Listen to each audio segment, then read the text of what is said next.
This is Computer Organization and Architecture course.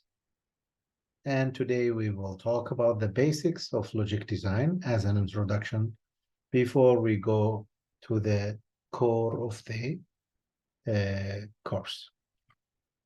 So the digital signals and logic blocks.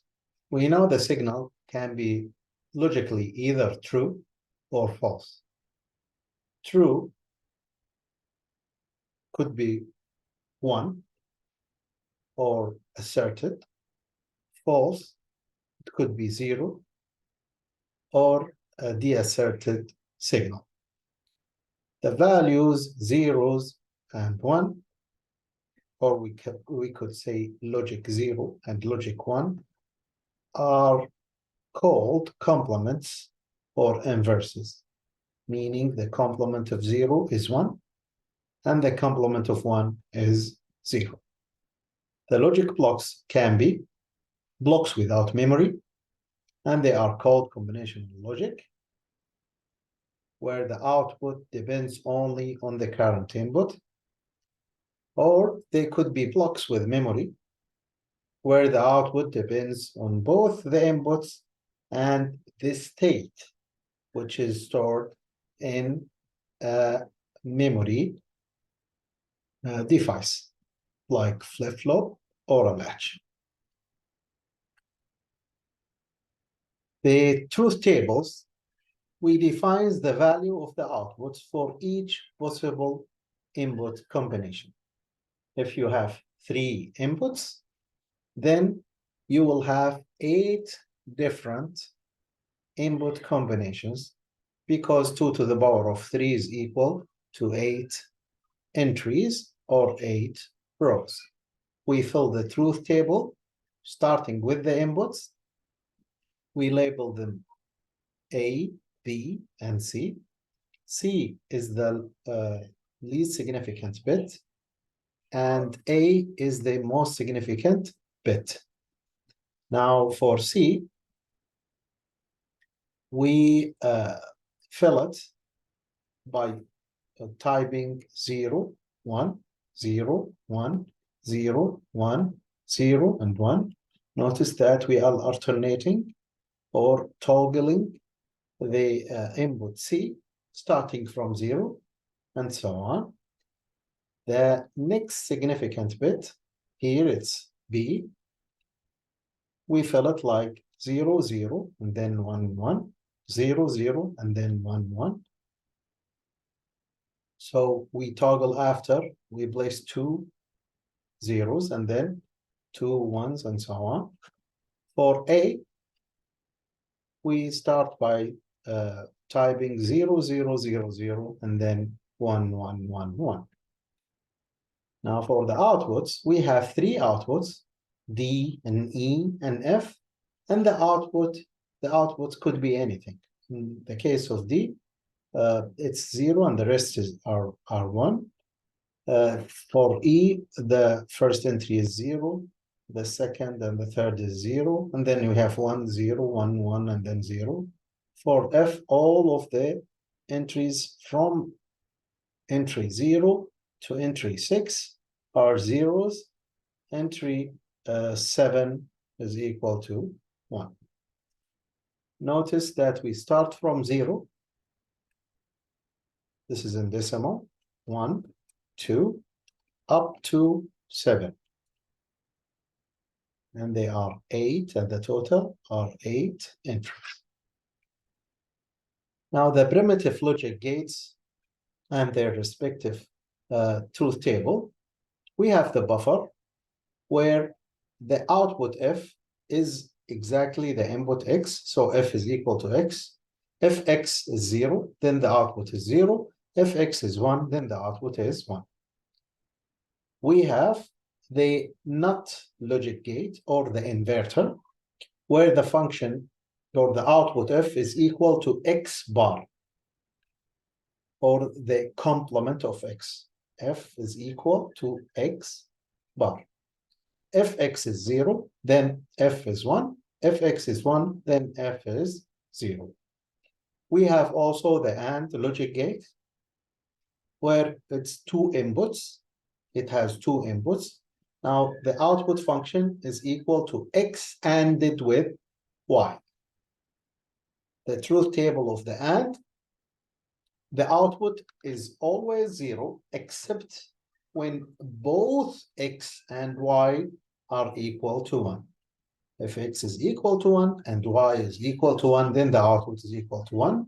Otherwise, if there is a 0, the output is going to be 0. Now, the NAND logic gate is the opposite of the AND, where you can see if the output is 0 in the AND, then in the AND it's going to be 1. You can see or compare the outputs here, and you see them, they are the exact opposite.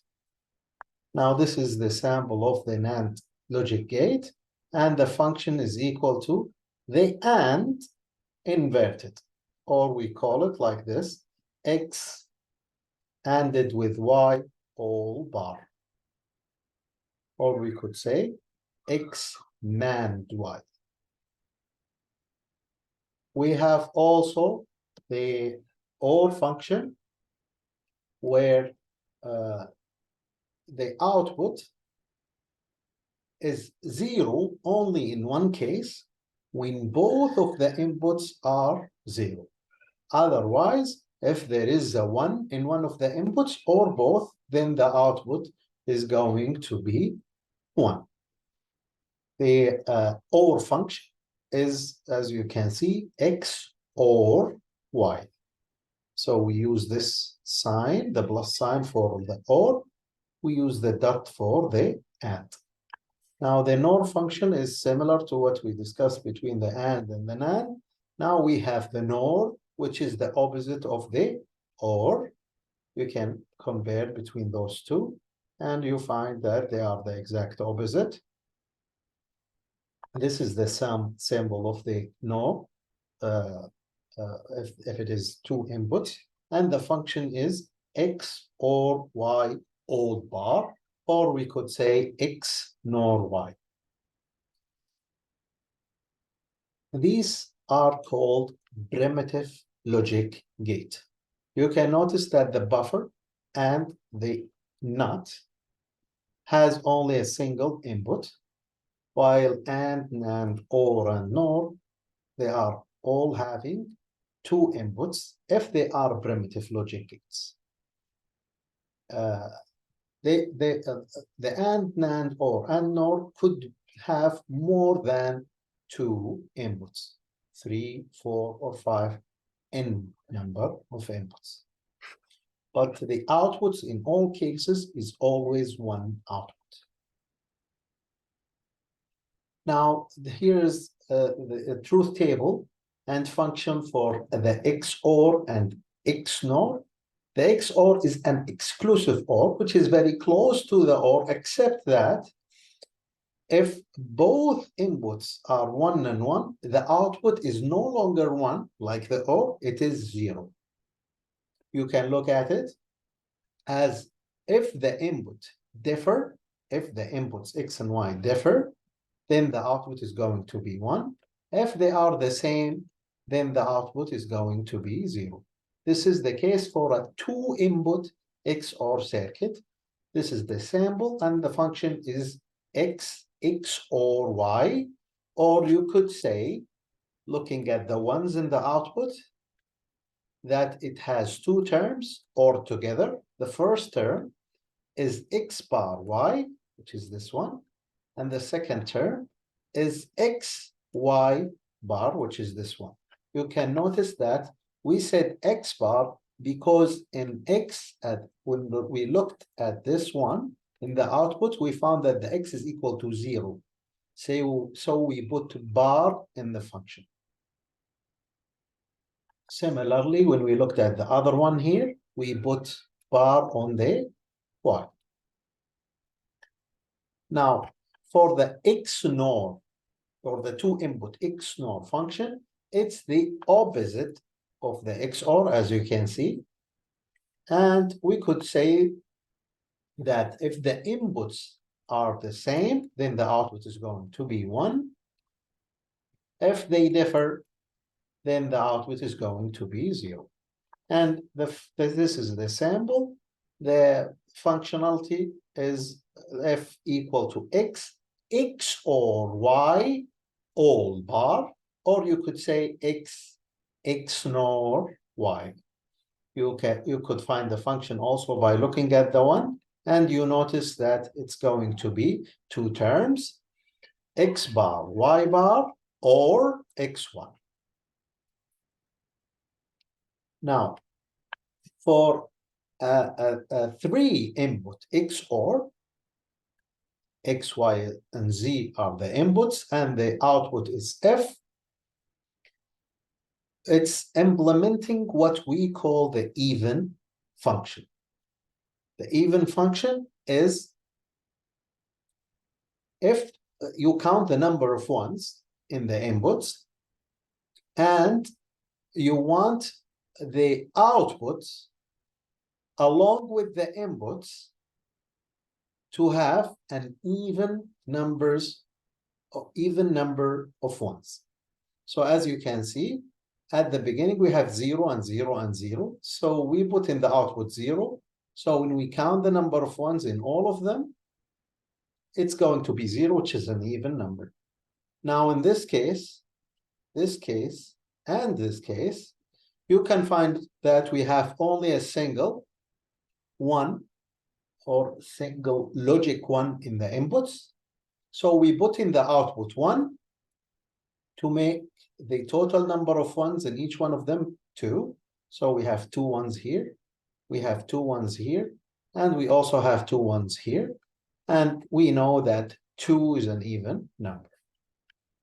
For the cases shown, those 3 cases, we already have 2 ones, which is an even number, similarly here and here. So we put 0 in the output. Now you know the drill. So if the inputs X, Y, and Z's are 1 and 1 and 1, this is an odd number of ones. So we put 1 in the output to make the total equal to 4 ones, which is an even number. So the 3 input XOR is implementing the even function, where f is equal to x, XOR y, XOR z, or you could implement it using 2 XOR functions. Because XOR is associative, you could find x and z first, and then get y and z, or y, x, or z first, and then you get the results, and you XOR it with the x to get the final output f. Or you could find the functionality, as you can see by looking at the ones. We have 4 ones. It means we will have 4 terms. The first one is x bar, y bar, z.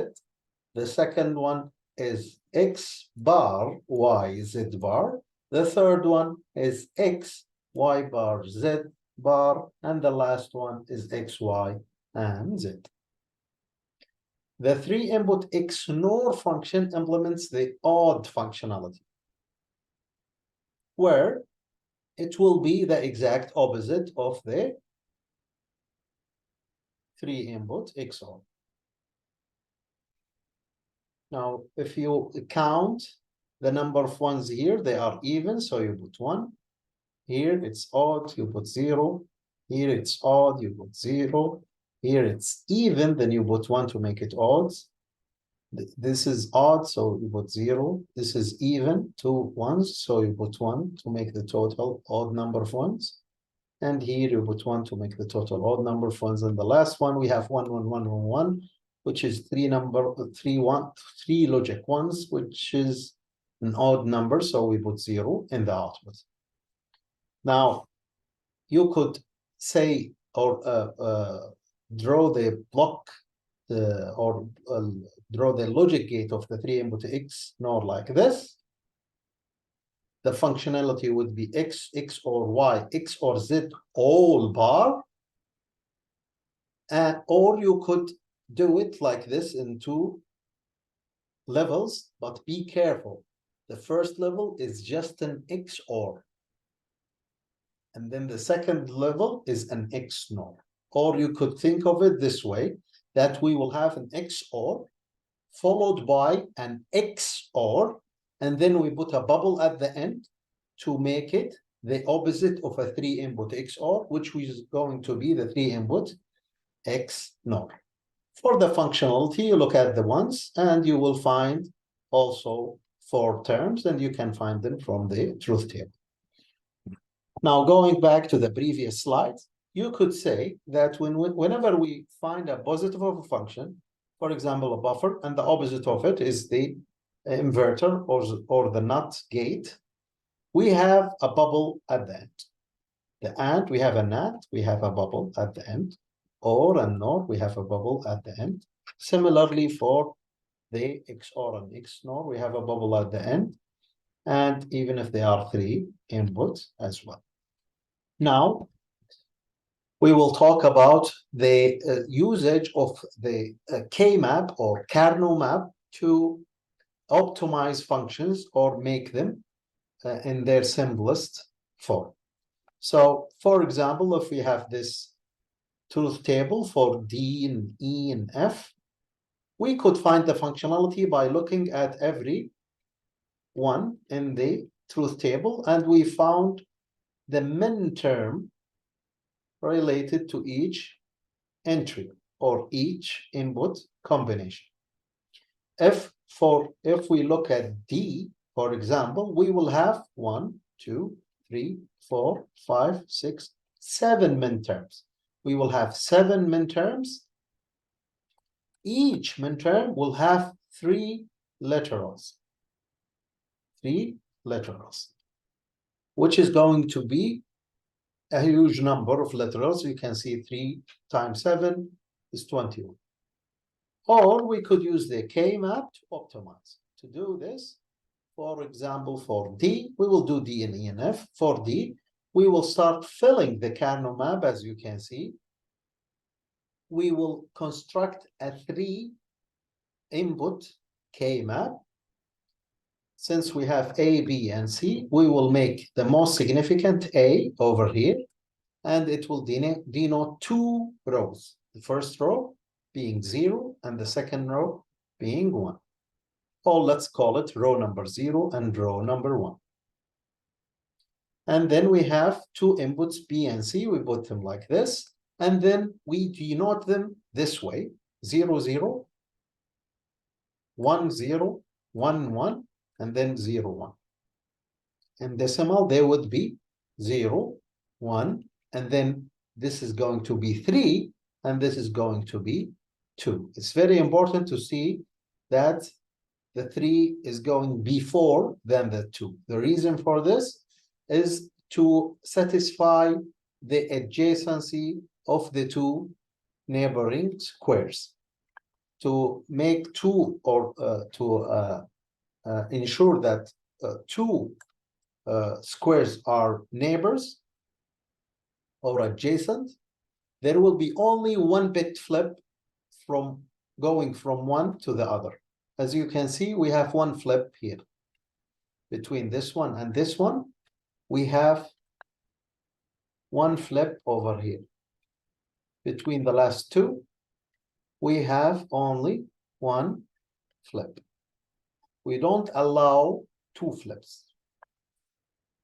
So this is the way we do it. We denote the output that we want to optimize here. We write it down, and then we fill it this way, starting from the first one to the last one, going down the truth table. We found the column of the output, D, and then we fill it this way: 0, 1, and then 1, 1. I write this 0 first here. I write this 0 first here. And then this 1, I write it here. Then this one, and be careful about this one, we write it here. And this one, we write it right here. And then we do the same here. 1, 1, 1, and then we go back here for this last one. Now, after we filled the K-map, we optimized by finding the maximum box that could include the ones in the squares. We start, or we consider only power of 2, meaning for a 3 input, we will try to get 8 together. We can't because of the 0. Since we can't, we move down to the next power of 2, which is 4. So we could get those 4 together. We also could get those 4 together, and we could get those 4 together. This way, we completed, or we included all the number of ones. Let me do it again. If we notice these 4, and then we include them with the box. Now, I'm left over with those ones. So for those one to include them, the biggest box that I can include them with is this one. And now I'm left over with only this one, and I will use this box, which is the biggest one that I can include this one with. Now, I do similar case for E. I fill it like 0, 0, 0, 1, 0, 0, 0, 1, 0, 1, 1, 0, 0, 1, 1, 0. And then I notice that I cannot include 8, nor 4, nor even 2 together. The only possible way is to have this one by itself, this one by itself, and also this one by itself. For F, we have only a single one. So it's here, the last one here, number 7. And now I can optimize. This one and this one I couldn't optimize because each min term is by itself. But for this one, I did good optimization because now this square is, since A is changing, I don't include it. B is changing, I don't include it. C is constant. So I'm looking at the constant input, which is C. So I have C for this box. For this box, I have B.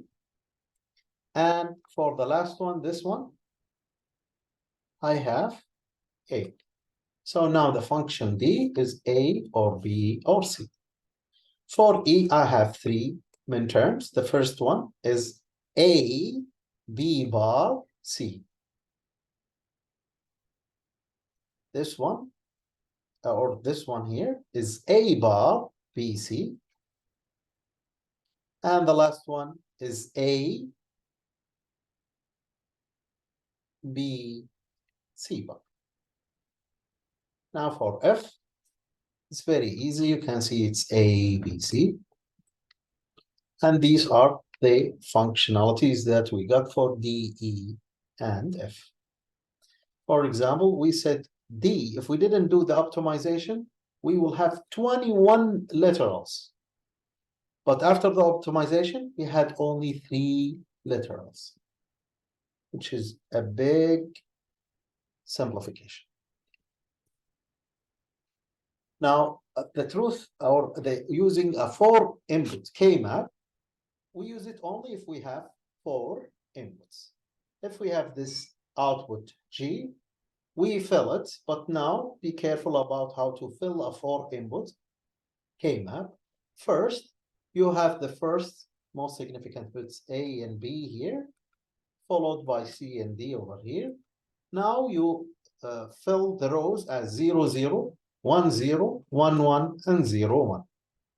For the same reason, to make sure each 2 neighboring boxes are really adjacent. Meaning they have only one change or one bit flip. Okay, so now to fill it, let's make it easy for you and take every 4 together.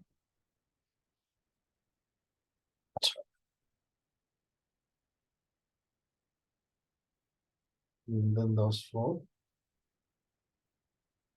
So we have 0, 1, 0, 1, 0, 1, 0, 1. Next, 1, 1, 1, 1, 1, 1, 1, and then 1. Next, 1, 1, 1, 1. Notice the jump. We don't fill the next line, the last one. This is number 8. Then we say 1, 1, 1, 1. And then the last one, 1, 0, 1, 0, 1, 0, 1, and then 0. So we fill the 4 input K map, and now we do the optimization. We try to include the 16 together. There is no way because we have zeros. We try to get 8 together. We couldn't. And then we found we could do 4 together this way. If I do this, I'm left with those ones. I can do those 4 ones together. And then I'm left off with the remaining 4 ones. And I could include them this way because they are adjacent. Notice the edges are actually adjacent as well. The 6 is adjacent to the 4, the 14 is adjacent to the 12, the 10 with the 8, and the 2 with the 0. An implicant that you should be careful about are the corners, which is this one with this one, and this one. Those 4 go together, but we didn't include them because we have 2 zeros here. But when you do the optimization, make sure that you notice them. Similarly, if we have 8 together, those 8 or those 4 and those 4 could be optimized together this way. Anyway, for our case here, we have this rectangle or this box. It's a square here. So we have A bar D. And for this one, we have B, and compare those two, D bar. And for the last one, it's fairly easy. When you have a single row together, it's really easy. You can find that they are A and B bar. A and B bar. So this is the optimization of G. If we didn't do this optimization, we would have 1, 2, 3, 4, 5, 6, 7, 8, 9, 10, 11, 12 min-term. We would have 12 min-term. Each min-term will have 1, 2, 3, 4 literals. So we will have 12 times 4, which is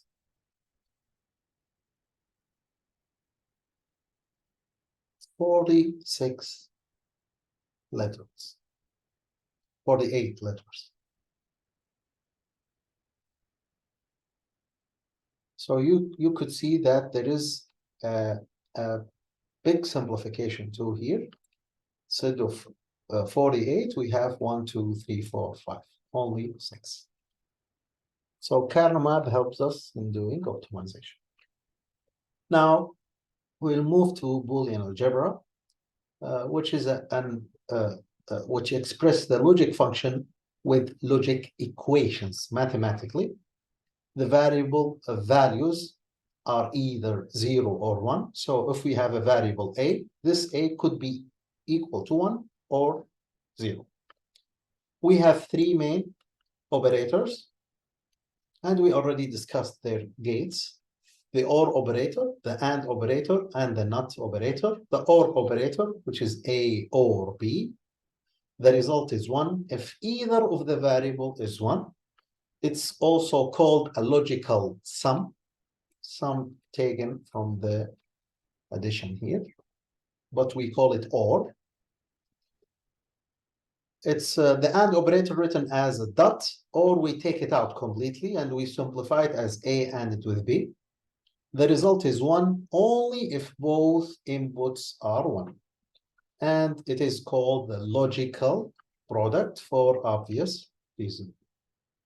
Now, The not operator or the negation or the inversion or the complement, it's written as A bar or A prime. If the input is 0, the output is 1 and vice versa. It's called a unary operator, bar, prime, inversion, negation. All these names are used. Now, the Boolean algebra laws, we have several laws. The identity law, meaning if you OR A with 0, then it's going to be equal to the same A. If you AND A with 1, it's going to be equal to the same A. You can see now we will switch those two in the 0 and 1's law. If you OR anything with 1, then it's going to be 1. If you AND anything with 0, it's going to be 0. The inverse law, if you OR something with its complement, then the answer is going to be always 1. If you AND something with its opposite or with its complement, then of course the answer is going to be false or 0. The commutative law is true for both the OR operator and the AND operator. So A or B is the same as B or A. A ANDed with B is the same as B ANDed with A.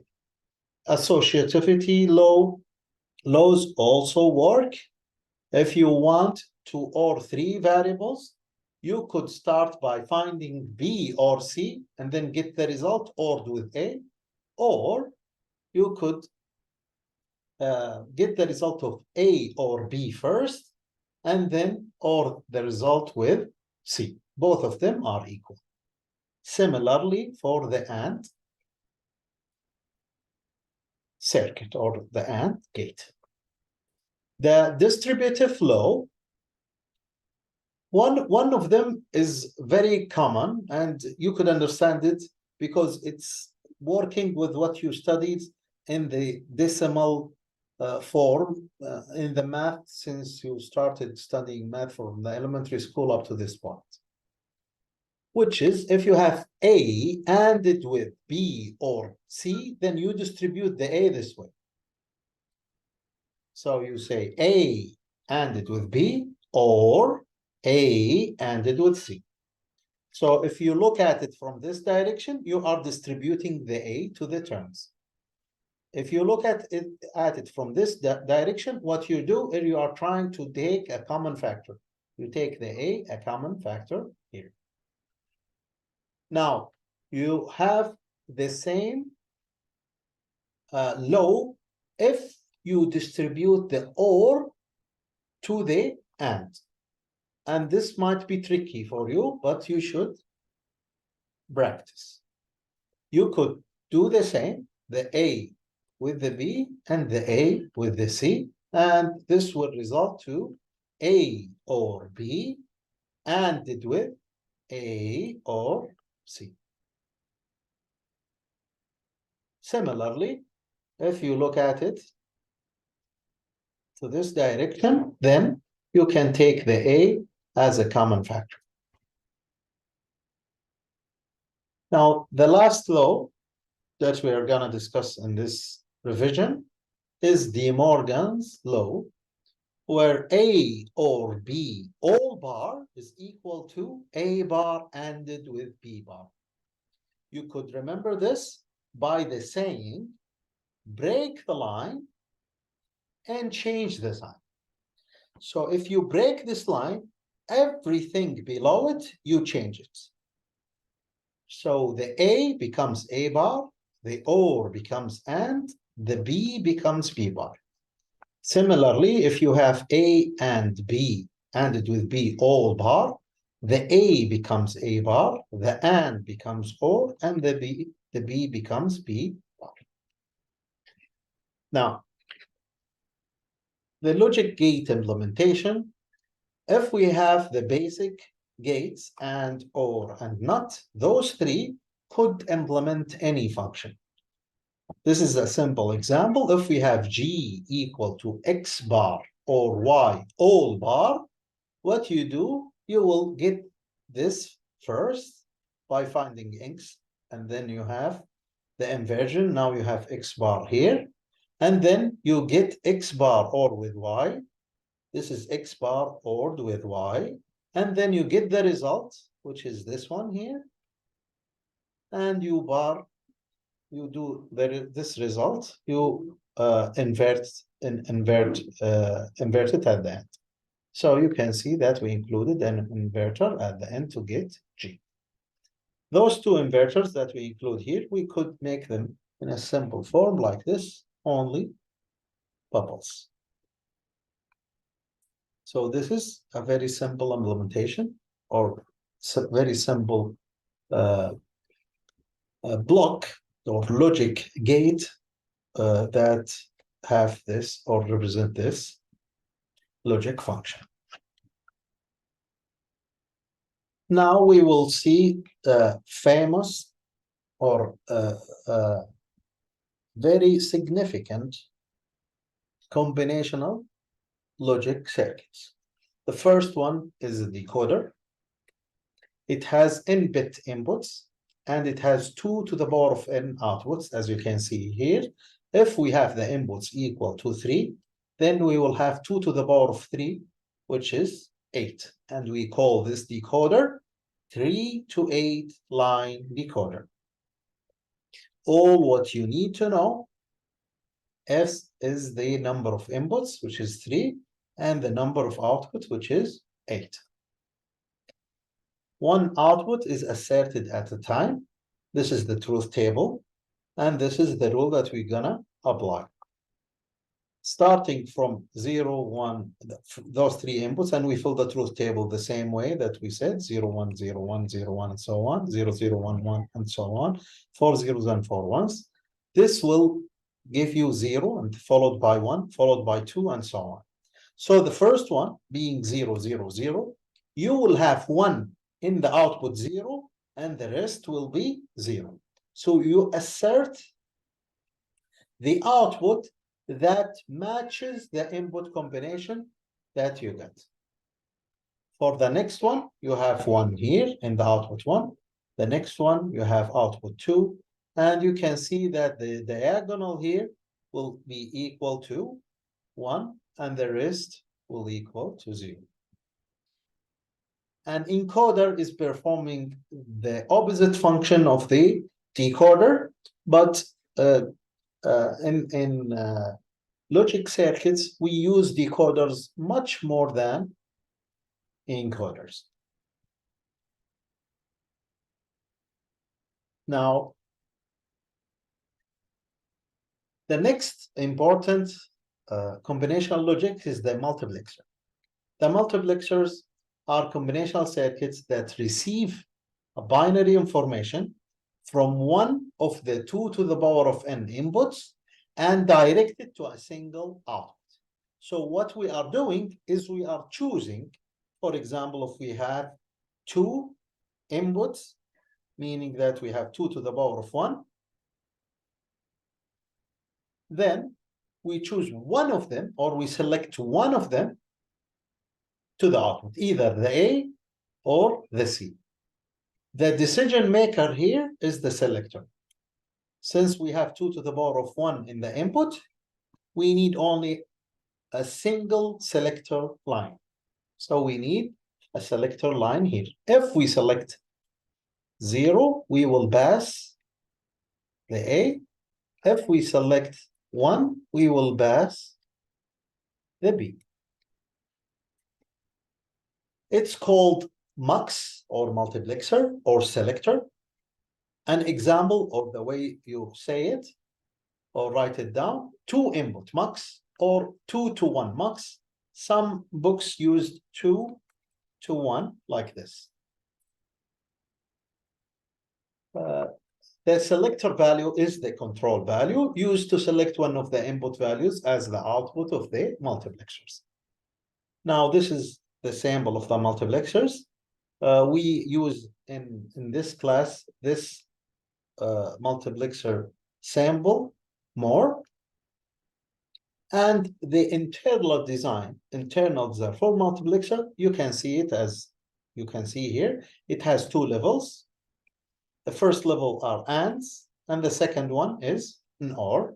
And you can see that this selector S, it goes to one of the AND inverted and the other one normally. This way, it selects the A if the S is equal to 0, and it selects the B if the S is equal to 1. Now, just to generalize the multiplexer, if you have an n bit instead of only 2, an n bit inputs, or let's say if you have 2 to the power of n inputs, then you need an n selector in the selector lines, and the output is always 1. Examples, if you have 8, then you need 3 selectors. If you have 16 inputs, you need 4 selectors. But the question is, if you have something between 8 and 16, let's say 10, if you have 10 inputs, then you round this to the next power of 2, which is going to be 16, so you need 4 selectors. Now, the two-level logic, we've seen it here. You can see that this is two-level. Any logic function can be implemented with only and, or, and not. And this is the idea behind the two-level logic, where every input is either true or complemented variable. For example, if you have input A, it could be A or A bar. There are only two levels of gates. Either you would implement sum of products, meaning that the first level is going to be and the second level is going to be OR, and this is the famous representation, or a product of sum. The first level is going to be OR, and the second level is going to be AND.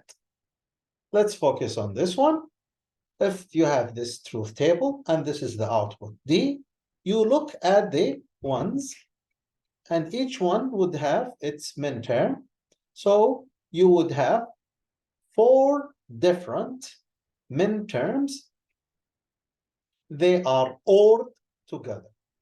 So we are summing the products, or the form is called sum of product. The first one here is A bar, B bar, C. The second one, A bar, B, C bar. The third one here, the third one in the output is A, B bar, C bar. And the last one is A, B, C.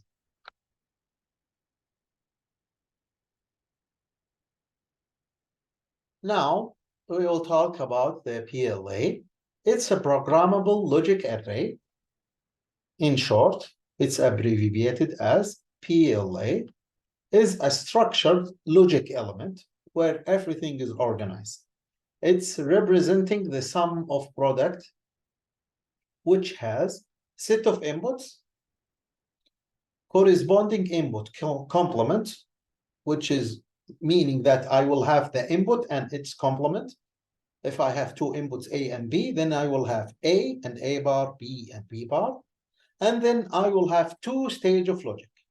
I will have AND gates that will generate for me product terms, and then followed by OR gates which will generate the output for me. Meaning, I will have an array of AND gates representing the product terms or the min terms, each product term either an input or its complement, and then followed by an array of OR gate to sum those products, representing the logical sum of any number of product terms. Now, to see this in an example, if we have the inputs A, B, and C, and we have the outputs D, E, and F, to represent this using a PLA, you can see here that we have the inputs A, B, and C in their normal or complemented. virgin. And this is represented here as the absence of bubble or having a bubble, followed by an organized AND gates together. And then after that, you get the product terms, and then you OR them to get the output. If we want to get the simplest one here, which is F, then we know F is going to be A, B, and C. So I take A, B, and C in this and then I directly connect it to the output without an OR gate. Now, since I have 3 for E, 3 product terms, then I will have this one and this one and this one by looking at 0, 1, and 1. I want A bar, B, and C. So I want A to be complemented. A is the first one. So I will look for A bar and then B and C. And this is going to be A bar, B, and C. So I know that I need this one. Here, I know I need A, B bar, C. So I need A, B bar, and C. I need this one. And the last one here, I need A, B, and C bar. So I need A, B, and C bar. So I need this one. I OR them now together to get D. For D, I will have 1, 2, 3, 4, 5, 6, 7 minterms. And these are the 7 minterms that I'm gonna use, which is all the ANDs. All the ANDs, 1, 2, 3, 4, 5, 6, and 7. I get all the ANDs or all the product terms or the minterms together or to generate D.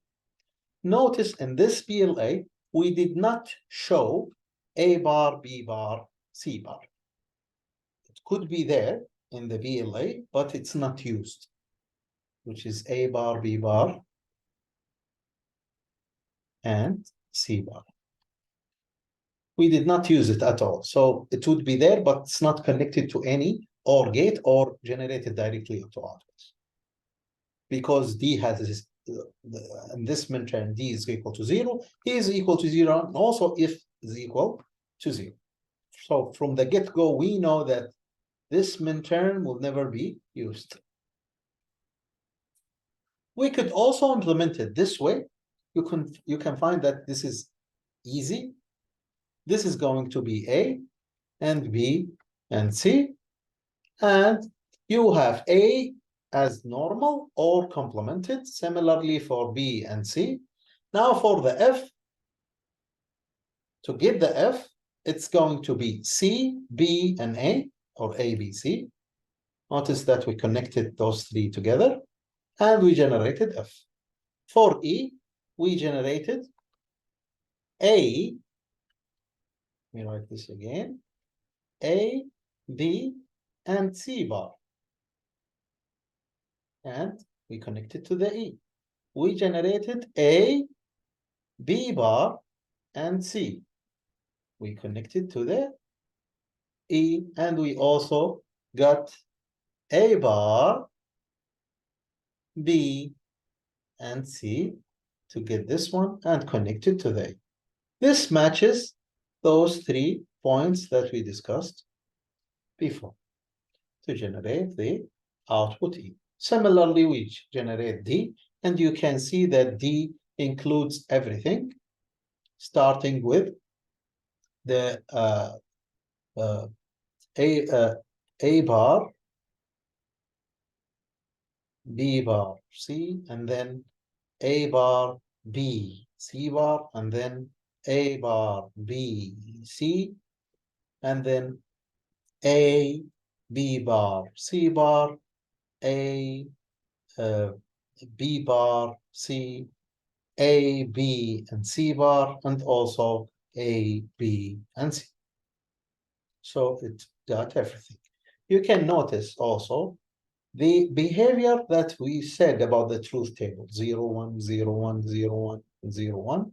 But since we are not using this one, we will start with 1, 0, 1, 0, and so on. And you will find it here in C. We said 1, 0, 1, 0, 1, 0, and 1. In this case, for B, since we didn't include this one, we will start with 0 and then 1, 1, 0, 0, 1, 1. So it's going to be 0, 1, 1, 0, 0, 1, 1. It's the same as truth table. The last one, which is A, we have 0, 0, 0, and then 1, 1, 1, 1. So you can get those dots very easily. And your job would be finding which one do you want with the specific output that you are looking for. This is the usage of PLA, and you see that it's organized and structured in a very nice way. And it's recommended to be used in labs and things like this. Now, for the ROM,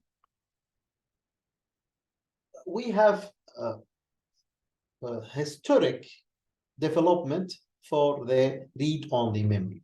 It started with read-only memory and then programmable read-only memory, which is the PROM, and then erasable PROM, which is the EPROM, and finally ended with the EEPROM, which is the electrically erased and programmable read-only memory.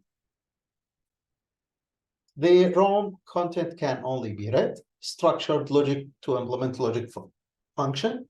The address input has address input, which are the terms in the logic functions, the min terms usually. The outputs are bits in each word of the memory. Whatever output you want, you fill it in the address and that's it. If you put it in the ROM, it never change. So you put it there for the first time, and you can only read it after that. These are some examples of old ROMs. The programmable ROM, which is the PROM, now it's programmed when I design on ROM its contents, and we use some machines where you can see this lever. You can put the chip there, and then you close the lever, and then you can program it, and then you take it out. Once programmed, it is read-only, and there is no allowed changes. Now, the EPROM is a good property now we are adding, is the erasing property. One can flash the memory chip with new information when it is needed. This is an example of the EPROM, but the one who's doing this is the developer. So the developer erase the EPROM and then put some content, ship it, or let the user use it. When the user have troubles or he want to change, he go back to the developer, and the developer has a capability where he can erase the EPROM. Now, this erasing was not that easy at that time. When I told you it has some history behind it. Then they found out that there is a way to electrically erase the EPROM, so it became EEPROM, where you can electrically erase the program read-only memory. It's erased while the chip is in the circuit via special access signals. No need to take it out. The end of this historic development, starting from the ROM, ending with the EEPROM. At the end of the road, we have a flash memory. The flash that is well known, where we connect it using USB. Now, here's an example of ROM where we want to generate a parity. So the parity function output depends on the number of ones in the input, as we described, and even parity. The output is one of the input has an odd number of ones, so the total become even. And the odd parity, the output is 1 if the input has an even number of ones, so the total becomes odd parity. Total, when I say total, I mean the input and the output together. Now, suppose we have a ROM that is used to implement an even parity function. And here is the keyword that we are trying to use, a ROM. So we want to implement an even function or even parity function of the 4-bit address. If you were asked which of A, B, C, D, and E here, those columns representing the content of the ROM, we want even parity. So what happens, the ROM is addressed from 0 to 15. As you can see, we have 16 different positions, starting from 0, ending with 15. This is the binary representation to be able to count the number of ones easily. You can see that A cannot be a representation of the even functions because all of them are 0. Some of them must be. For B, if we take the first half, for example, or frankly, we get the first 2 is enough. So you can see that we said 0, 0, 0, 0 in the address, but the output is 1. This is not the even parity. So it cannot be B. Anyone that have 1 in 0, 0, 0, 0 is the wrong answer. So this is wrong and this is wrong. Also A, we know it's wrong. C hopefully could be. Let's see. So 0 is okay. If we have 1, we add 1 to make it even. That's okay. Now we have 1, so we need to add 1 to make it an even parity, but we added 0, so this is for sure wrong. You will find that the right answer is E, and you can check, and you find that the number of ones here is even, so we put 0. The number of 1 here is odd, so we put 1 to make it even. This is odd, so we put 1, even, we put 0, odd, we put 1, even, we put 0, even, we put 0, odd, we put 1, odd, we put 1. This is even, we put 0. This is even number of ones, so we put 0. Odd number of ones, we put 1. This is 0. And the last, the 3 is 1 and 1, and then followed by a 0, because the last one here have 4 ones, which is even, so no need to put 1 more. We keep it as 0. So we know that E is the content. Now, how is the ROM? In the ROM, you will have the address already there. You just fill those contents with 1, 0, 1, 1, 0, and so on. And this way you have the even parity already implemented. Now we will move to the don't cares. The don't cares appears as X in the truth table. The don't care types, they could be input don't cares. Like for example, here we have those X's, don't cares in the input. And this means that subsequent of subsets of the input determines the output.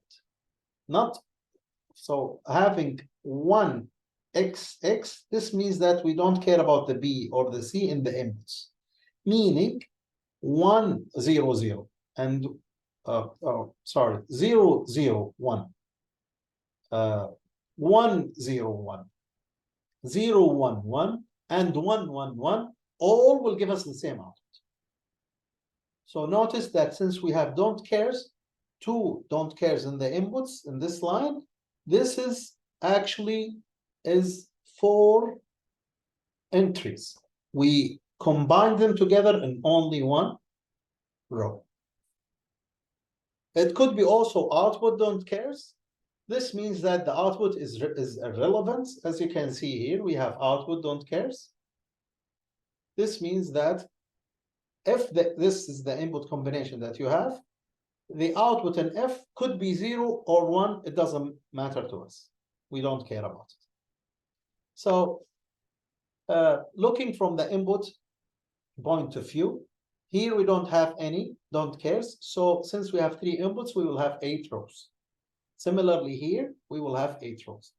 Now here, we will have only 5 because this last row is combining 4 rows together into 1 or a single row. So the total would be 5 rows. Now from the output point of view, if you put a don't care, it doesn't reduce the table. It does not reduce the truth table. Let's see the don't cares here in the last table, since we have a mixture of don't care, some of them in the input, some of them in the output. What does that mean? The green one here, which is D, It means that if A or C is true, whatever the value of B, D or the output D is going to be true. So let's look at it. If you look at the ones here, so as you can see, if you have a 1 here, this means that you have, or let's start with this one. This means that if A is true or C is true, then that's enough for me to get the result. This one would be, or the D would be true, irrespective of the value of D. The reason behind this choice in the green line, because we have 1 here, and we have also 1 here in the C, and 1 here in the C of the inputs. So since we have 1 and 1 and 1 here, we would say that the D, if A or C is true, whatever the value of B, D is going to be true. Look at E now. You can look at the ones here and the A, and you could say that if A or B is true, whatever the value of C, E is going to be true. So if A is 1 or B is 1, then E is going to be true, irrespective of the value of C. That's enough for us to get the ones. Now, for F, since we have 2 ones here, if exactly one of the inputs is true, meaning we have C is 1 and that's it, or B is 1 and that's it. We don't want to include this 1 and 1. So if exactly one of the inputs is true, but don't care whenever D and E both true. So this way, F is going to be true. Notice that we used D and E as well. So here, we don't care whenever D and E both are true. So whenever these and this are true, we don't care about it. So as you can see, using don't cares, we can look at the table in a special way to find some statements that can help us understand the truth table. However, this is not recommended to be used. What you should do, if you have a truth table like this, build the kernel map or the K-map, and then optimize it to get the simplified function. Now, the usage of don't cares in the output, it could be included when you have, or you're trying to get a box in the kernel map, and from that, you get a simplified logic equation. So the don't care help us optimize in a better way. The don't care in the output. Now, we will move to the array of logic elements. Basically, we will start from this slide and we will try to build a more complex architecture that do a certain job for us. So we will start with this one by saying a given operation performed in an entire collection of inputs, usually a word or 32-bit, is an array of logic elements, and we simply call it a bus, which is a collection of data line that is treated together as a single logical signal or entity. Also, a shared collection of lines with multiple sources and uses. Let's see this mux. This mux here, we have 32 lines bundled together for A, for input A, similarly for input B, and we get 32 lines bundled together to get them in the output C. So this is a 32-bit wide 2-to-1 multiplexer. And if we want to zoom in or break it down and look what's the component of this one, or for this sample, it's actually an array of 32 1-bit multiplexer.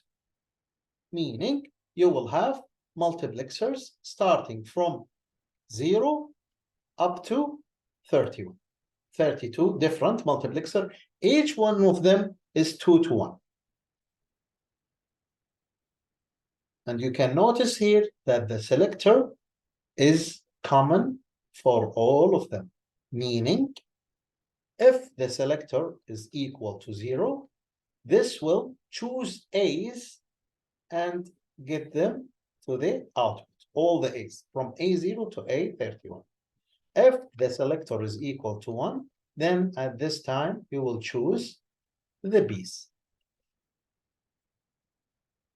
Now, here are some terminologies that you should be aware of. The hardware description language terminologies, they are actually abbreviated as HDL. They are a programming language like C or Java, but they are specialized for describing hardware. They're used for generating simulation of a hardware design and also as input, as the input or different inputs. You have them in a block diagram, and then you pass them to synthesis tools that can generate the actual hardware. Some examples are Verilog, VHDL, with its different variation. VHDL is called Very High Speed Integrated Circuit Hardware Description Language, which could be this way. One of the main difference between C or Java programming language and hardware description language, in the Java and C languages, when you have statements, you execute them sequentially, one after the other, one after the other, and so on. The hardware description language allows parallel execution of statements. Because if you have, as a simple example, multiple inputs and gate, you should have all the inputs ready inside the gate in parallel at the same time. So the hardware description language should allow for this parallel simulation. Now, it has different specification. Let's say that we are choosing Verilog to write our program to generate the hardware.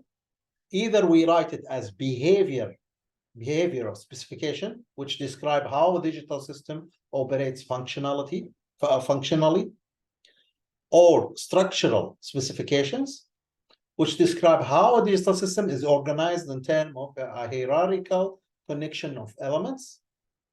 So you have a block connected to another block, and this block is connected to the other, and there are selectors going to a certain block to generate another block, and so on.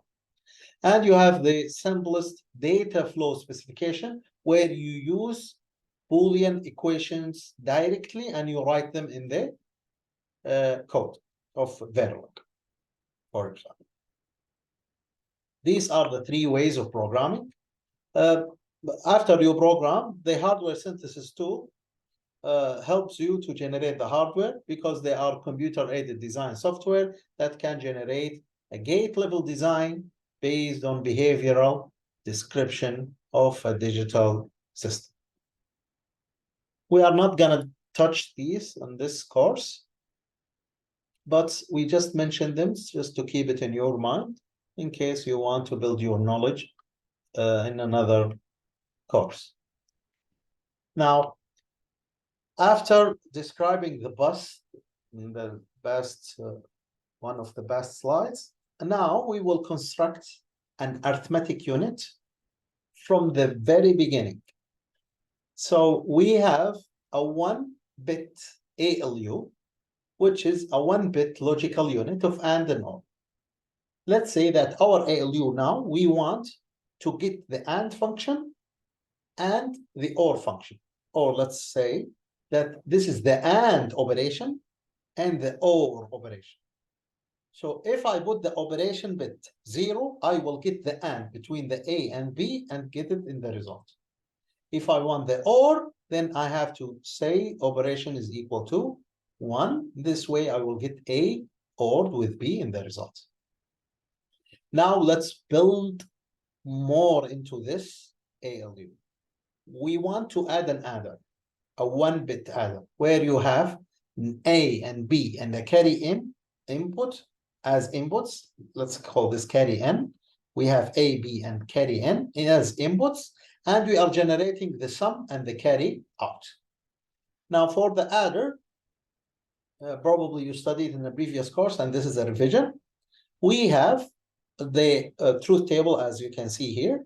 We have the 3 inputs, A, B, and the carry in, 0, 1, 0, 1, and so on, 0, 0, 1, 1, and so on, 0, 4 zeros and 4 ones. Now, for the outputs, we have the sum and carry for each row or for each input combination. Now, in the first case, the sum is going to be 0 and the carry out going to be 0, because if you add 0 plus 0 plus 0, then the result is going to be 0 with a carry of 0. Or in binary, it's 0, 0. So this is why we have 0, 0. Now, if you add 0 plus 0 plus 1, you will get 1 and 0 in the output. Or it's just simply 1 in binary. This is, in this case, since you have only a single one, and this case, and this case. They all give you sum of 1 and the carry out of 0. Now, those 3 cases have 2 ones in the inputs. So it's 0 plus 1 plus 1. This will give you 2, but we cannot represent 2 as this in binary. So what we say on those 3 cases, that we would have a sum of 0 and the carry of 1. Sum of 0 and the carry of 1. And you can see that this is actually the binary representation of the decimal number 2, which is 0 and 1. Now the last case here is 1 plus 1 plus 1, which is 3. This means that the sum is 1 and the carry out is 1, which is 1 and 1 in binary. Now, to implement the outputs of the carry out and the sum, of course, you would use the K-map and try to optimize it. You can find that the carry out here is 1, and here 1, and here 1, and here 1. The logic function for it is called a majority, or simply AB, I will write it down here, AB, or B carry N, or A carry N. And we implement it this way. We have 3 AND gates followed by OR, which is A with the carry N, B with the A, this is B with the carry N, and this one is A with the carry N, and the last one is A and B. And they are all together to get the carry out. So the carry out is a majority function, which is basically a voting function. So you will have the output 1 whenever the ones beat the 0. So 1 and 1 and 0, this is 1. And here the ones beat the 0, it's 1. Here also, it's 1. And the last case also is 1. Otherwise, it's 0. For the sum, you can check this with one of the slides that we described, the XOR of 3 inputs, and you will see it's matching this output. So this is the 3 input XOR function to generate the sum. So the sum is A XOR B XOR carry N. This is one of the implementations of a 1-bit adder. This is the design. Now, this is not the only design. There are many designs, and you can check any logic design book or course to check different designs of the 1-bit adder. we also have a series of lectures describing all aspects of logic design fundamentals. Now, after we describe the adder, we want to include it to our ALU. So now our ALU should have a third input in this multiplexer. This input, we will have it as number 2 here. So this is going to be the adder where the inputs are A, B, and the new carry in. And the output is going to be the sum, going to the result, and a possible carry out. Now, if the operation now, before, it has only a single bit. If it is 0, you go here, you choose this one. If it is 1, you choose this one. Now it will have 2 bits. If it is 0, 0, you will choose this one. If it is 1, 0, you will choose this one, which is the OR. If it is 0, 1, now you will choose the addition. After this, we will try to construct a 32-bit ALU. We have we generated this one. Now we will have it in only a box like this one, and we will call it ALU-N, where you have carry input, carry output, and A of N, B of N as inputs, and the result of N as the output. Now, if we have a single bit this way, using this box, we can get any number of bit ALU. If we want 32-bit ALU, so the first one would be ALU 0, ALU 1, ALU 2, and so on, up to ALU 31. So let's see what are the inputs. The inputs would be A0, B0, and here A1, B1, and so on. The last one, A31, B31. Now let's see the carry in. The carry in of the first one is the starting carry in at the beginning. So we get a carry in. Usually, if we are adding 2 numbers, the first carry in would be 0. So we'll have this carry in here, and then the carry out of ALU 0 would be the carry in of ALU 1. The carry out here would be the carry in here, and so on. This is called a ripple carry connection. And from that, we would have a ripple carry adder if we choose number 2, because the carry only connected to the adder. Now, it's obvious that each one of them will have its own results.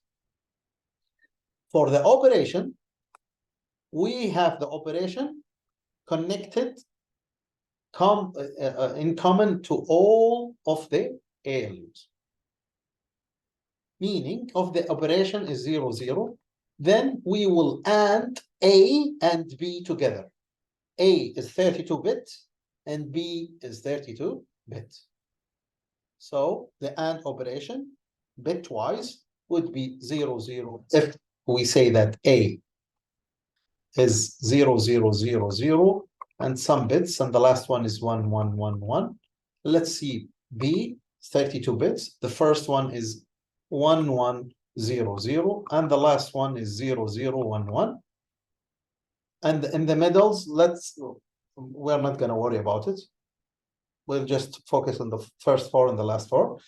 To get the functionality 0, 0, meaning that we need to AND those together. So 0 ANDed with 1 is 0. Similarly, here it's 0. This is 0, and this is 0. The other ones, it depends on what are the inputs. The last one is 1 and 0 is 1. 1 and 0 is 1. Sorry, this is 0. This is also 0. And the last 2, 1 and 1 is, and 1 ANDed with 1 is 1. 1 ANDed with 1 is 1. So this is going to be the results here. This would be 0. This would be 0. This would be 0. And the rest would be here. The last one, since this one is 1, we'll have it as well. This is using 0, 0 operation. If it is 1, 0, then we will use the OR. If it is 0, 1, then we will add A to B. I will use an example only for the first 4 bits. If it is the value 1, 1, 1, 0 with let's say 1, 1, 0, 0, and you want to add them together. 1 and 1 is 0, carry 1. 1 and 1 and 1 is 1, carry 1. 1, 1, 0 is 0, carry 1. And we have 1 plus added with 0 is going to be 1. And you could say that this is in binary. This is the binary of the decimal number 7, and this is 3, and 7 is 3 is going to be 10, and this is for sure is the binary representation of the number 10. And so on. So now we have 3 operations. We could have as many operations as we want. If you want to add XOR, XNOR, whatever. But you always think in a smart way and try to build your ALU to benefit your needs. Here are some of the notes that we already said. The carry out of the least significant bit is connected to the carry in of to the most significant bit. This organization is called a ripple carry. Now we will construct an arithmetic unit which will include the negation of A, or the inversion of A, the inversion of B, and an overflow detection. To do this, we note that subtracting B is the same as adding B bar plus 1. Because to get the negative of B is actually the first complement, or the ones complement of B, which is B bar plus 1. B bar plus 1 is actually the twos complement. And this is very important key result. The twos complement is actually flip all bits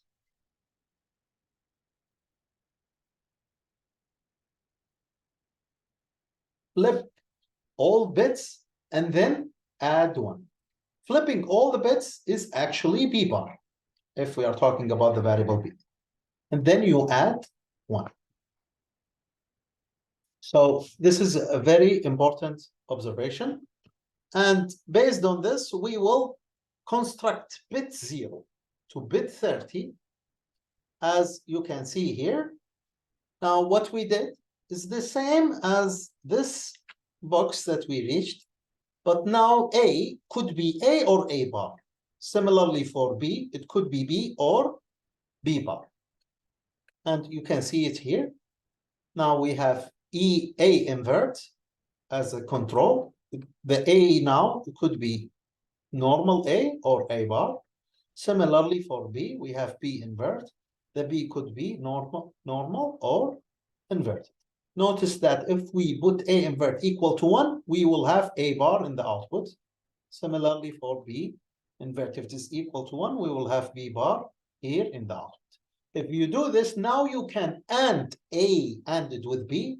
You can also AND A bar with B bar, which is adding more functionality to your ALU. Similarly for the OR.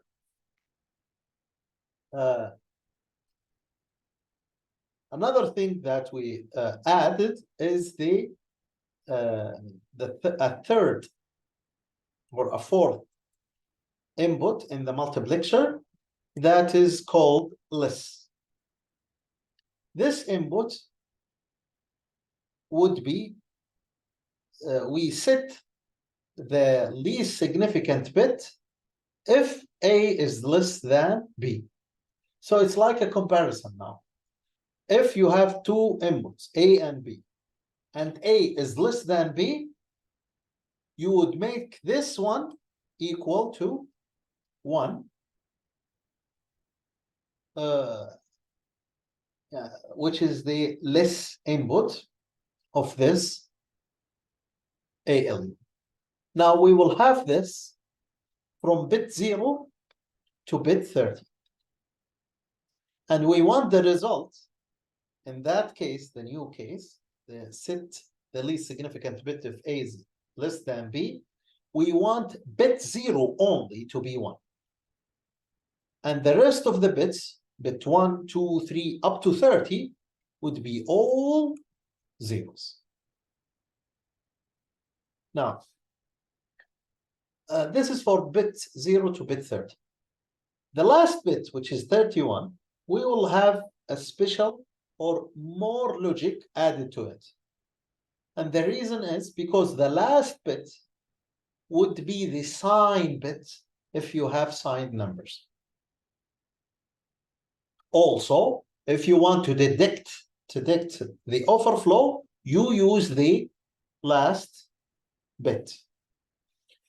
So you can see here that we added a detect overflow block, which would use the B invert, the value after the multiplexer, this multiplexer, which is either A or A bar, the value of B or B bar here, and it would have the sum and the carry out as inputs to this combinational logic, and it would give you an output, which is an overflow. It will detect the overflow for you. Now, the overflow detection is another subject, and it has been discussed in digital logic design courses. We're not gonna touch it here.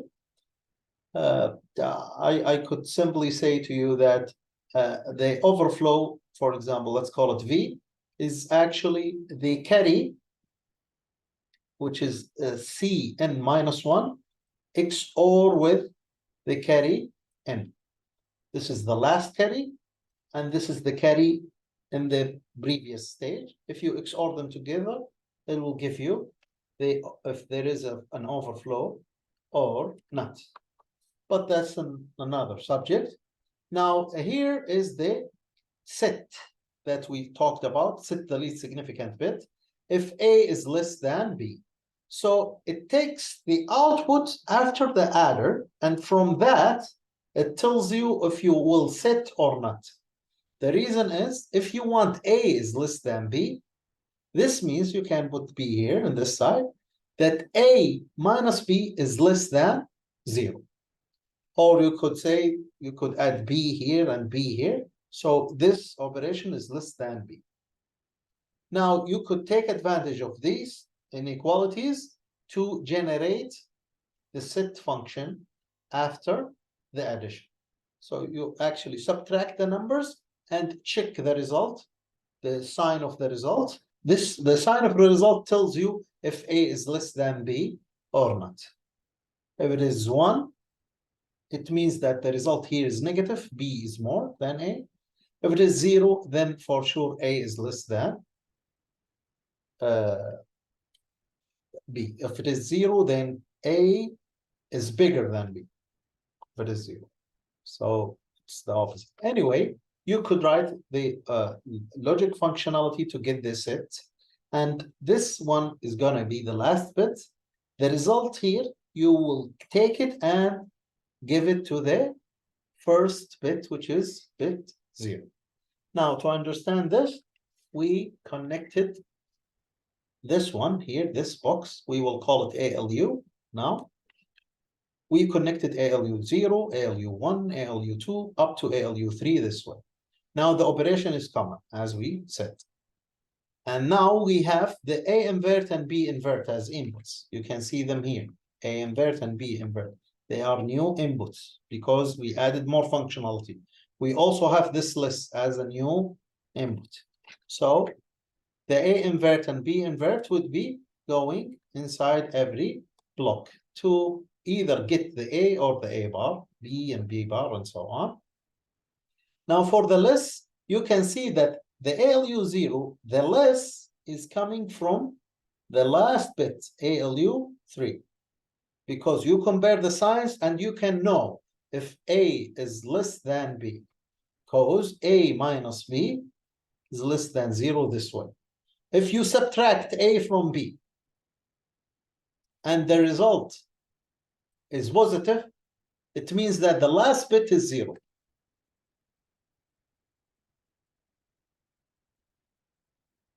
Otherwise, the last bit would be 1. So the last bit can tell you if A is less than B or not. And this last bit, if it is 1, then you could say that it's less. A is less than B.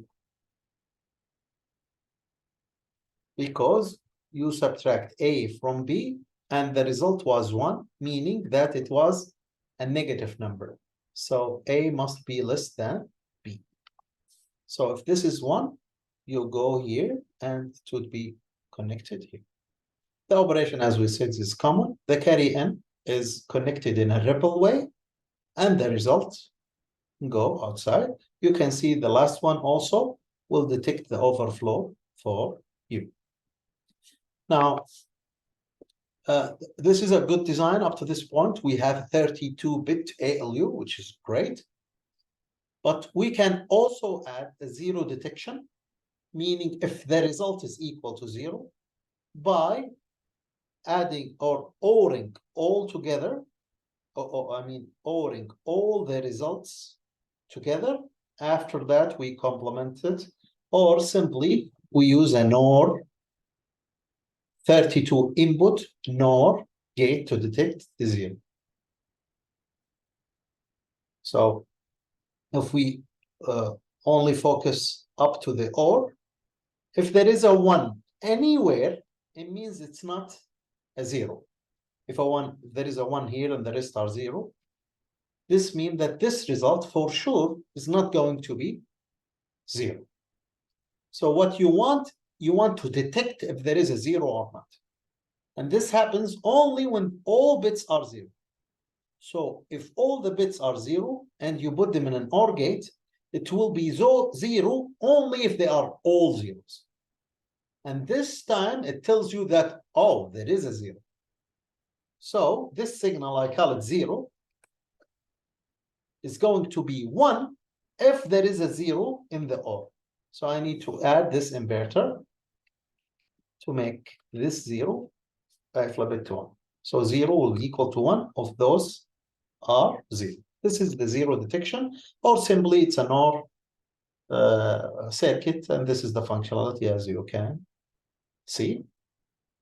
Now, we also added something.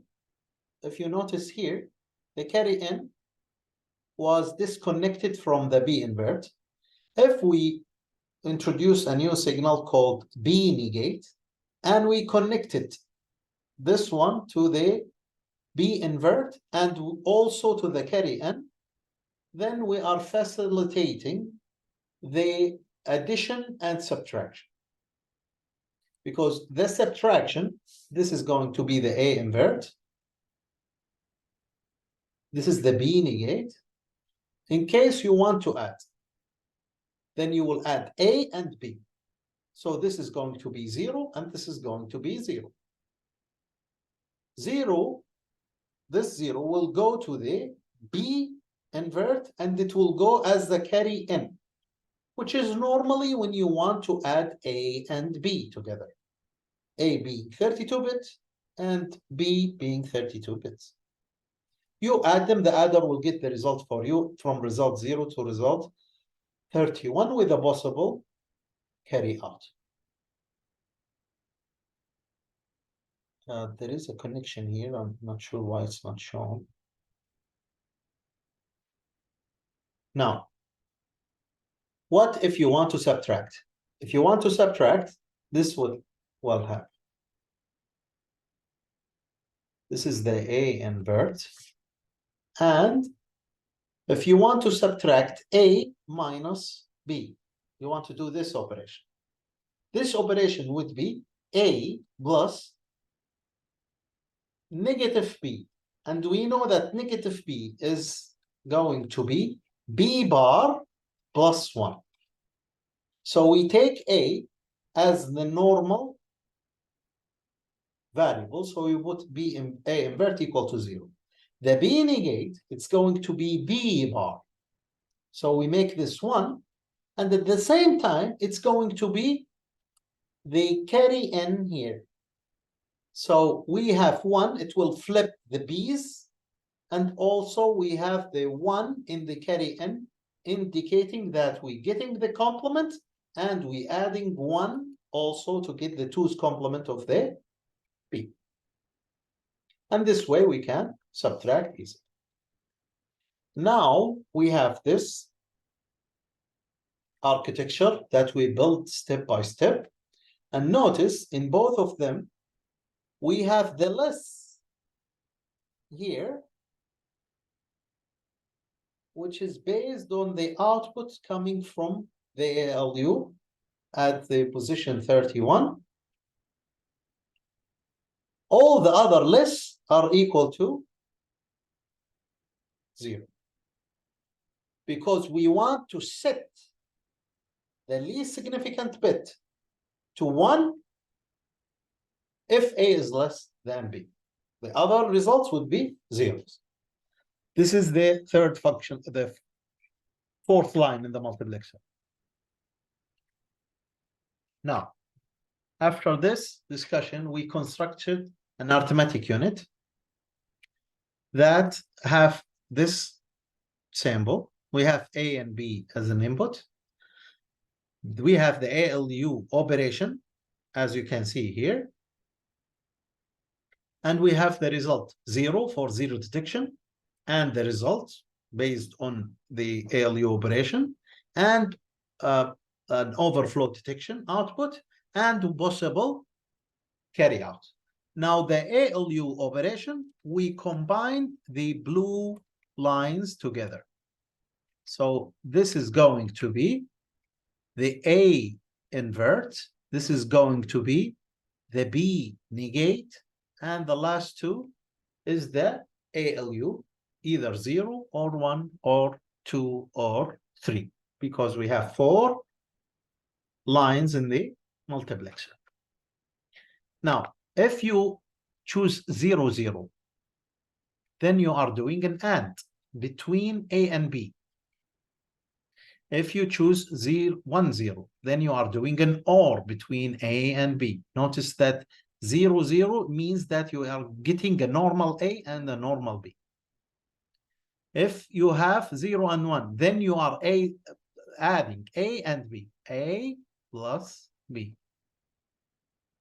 If you have here 0 and 1, this means that you are using the adder, but A is normal, B is complemented, meaning what you are doing is adding B bar plus 1, which is the subtract.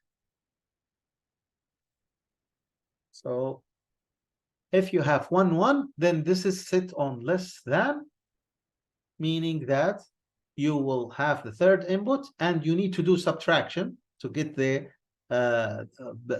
1 in the bit position number 31. So you need A normally, B is going to be flipped. Now, this functionality is a NOR, meaning this NOR you would use 1, 1, which is an AND. You know that 1, 1 is an AND. However, A and B, we will choose them as flipped. So you will have A bar and B bar. And this is the equivalent of a NOR circuit. The reason is this is actually a direct implementation of De Morgan law. Because here, if we say that this is F, we know that this is A bar ANDed with B bar. This is the same as if you put double bars and you kept this bar here and you break this one, you break the line and change the sign below. So the A bar is going to be A, the AND would be OR, the B bar is going to be B, and this is A NOR B, which is this one. So this is an OR implementation. Actually, since we have 4 bits in the ALU operation, we have control lines combinations starting from 0, 0, 0, 0 up to 1, 1, 1, 1, which is 16 different control lines combinations. Here we listed only 6 of them. There are 10 more. Each one of them has a certain functionality, and you should practice and see what is the functionality if you choose this of the other 10 in the ALU operation. I'll give you one more. Let's say that we have 1, 0, 1, 1. So this is an OR function,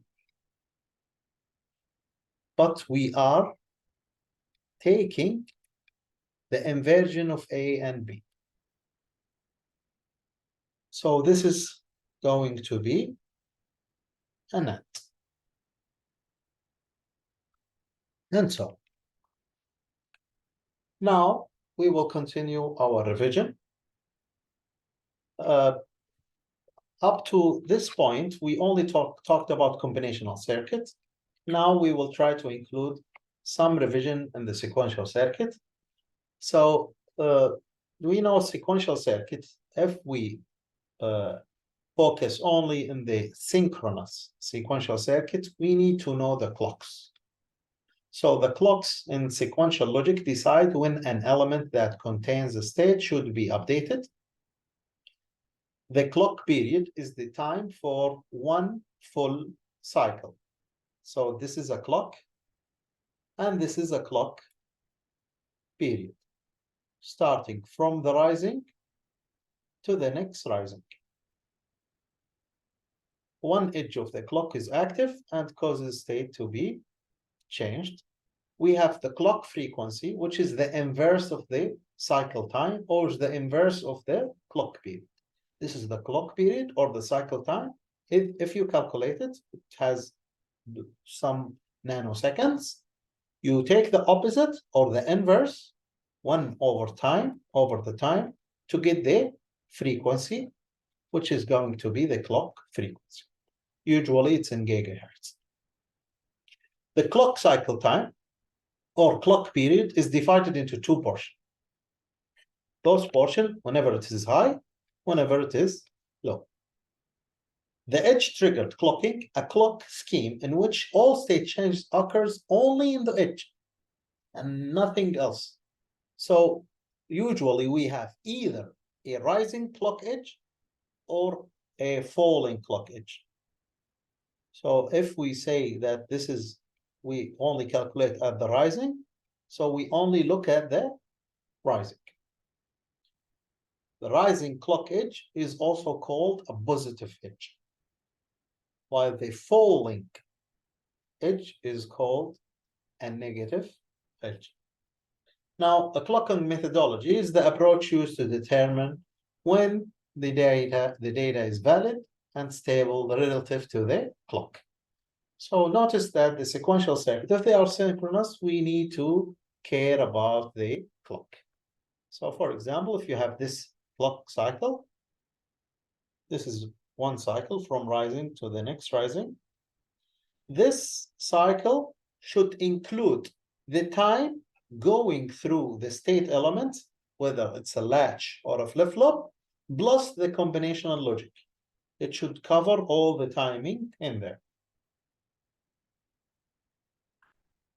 Now we will discuss the first state element, which is the latches.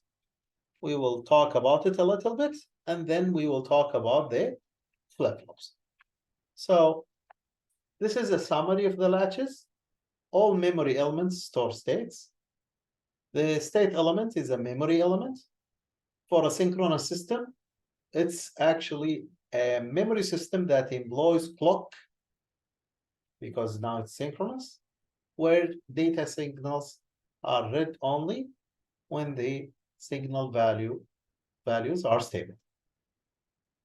So basically what we are saying, if it is a synchronous system, it has to have a clock.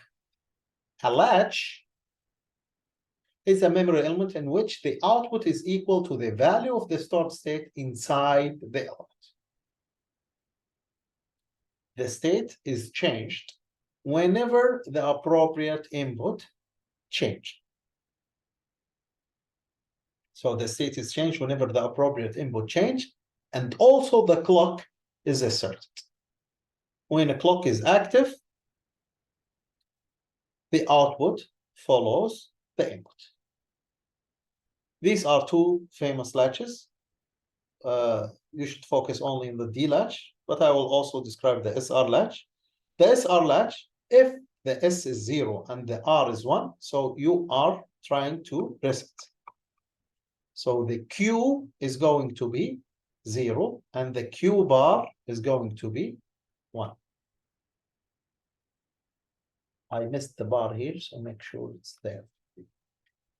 If 1 and 0, the SR are 1 and 0, so you are sitting. So the Q is going to be 1.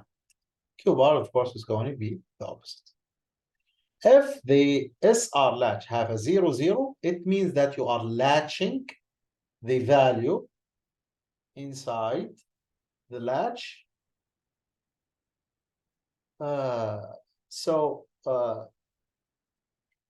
If the previous value is 0, you will keep it 0. If the previous value is 1, you will keep it as 1. So basically what we are saying is the next Q is going to be the same as the previous Q. For 1, 1, this is forbidden in SR latch because it will give you undetermined result. You have no idea whether it's 0 or 1. And this is why we don't like the SR latch much. However, we could connect the SR latch, SR together, and R inputs together and have them as the D. If you put the D this way and use and followed by NOR. The SR latch, it could be implemented using NOR, using NAND. There is many implementations. This is one of the implementation of the SR latch. Now the D latch, as you can see, it uses this one plus more gates. You have 2 ANDs, and the D is inserted directly in the one below, and in the AND above, it's inverted, and it's controlled by the clock. Now the clock is obvious here. Now what happens, the operation of the latch is as follows. You look at the clock. Clock is very important because it's synchronous system. If the clock is high,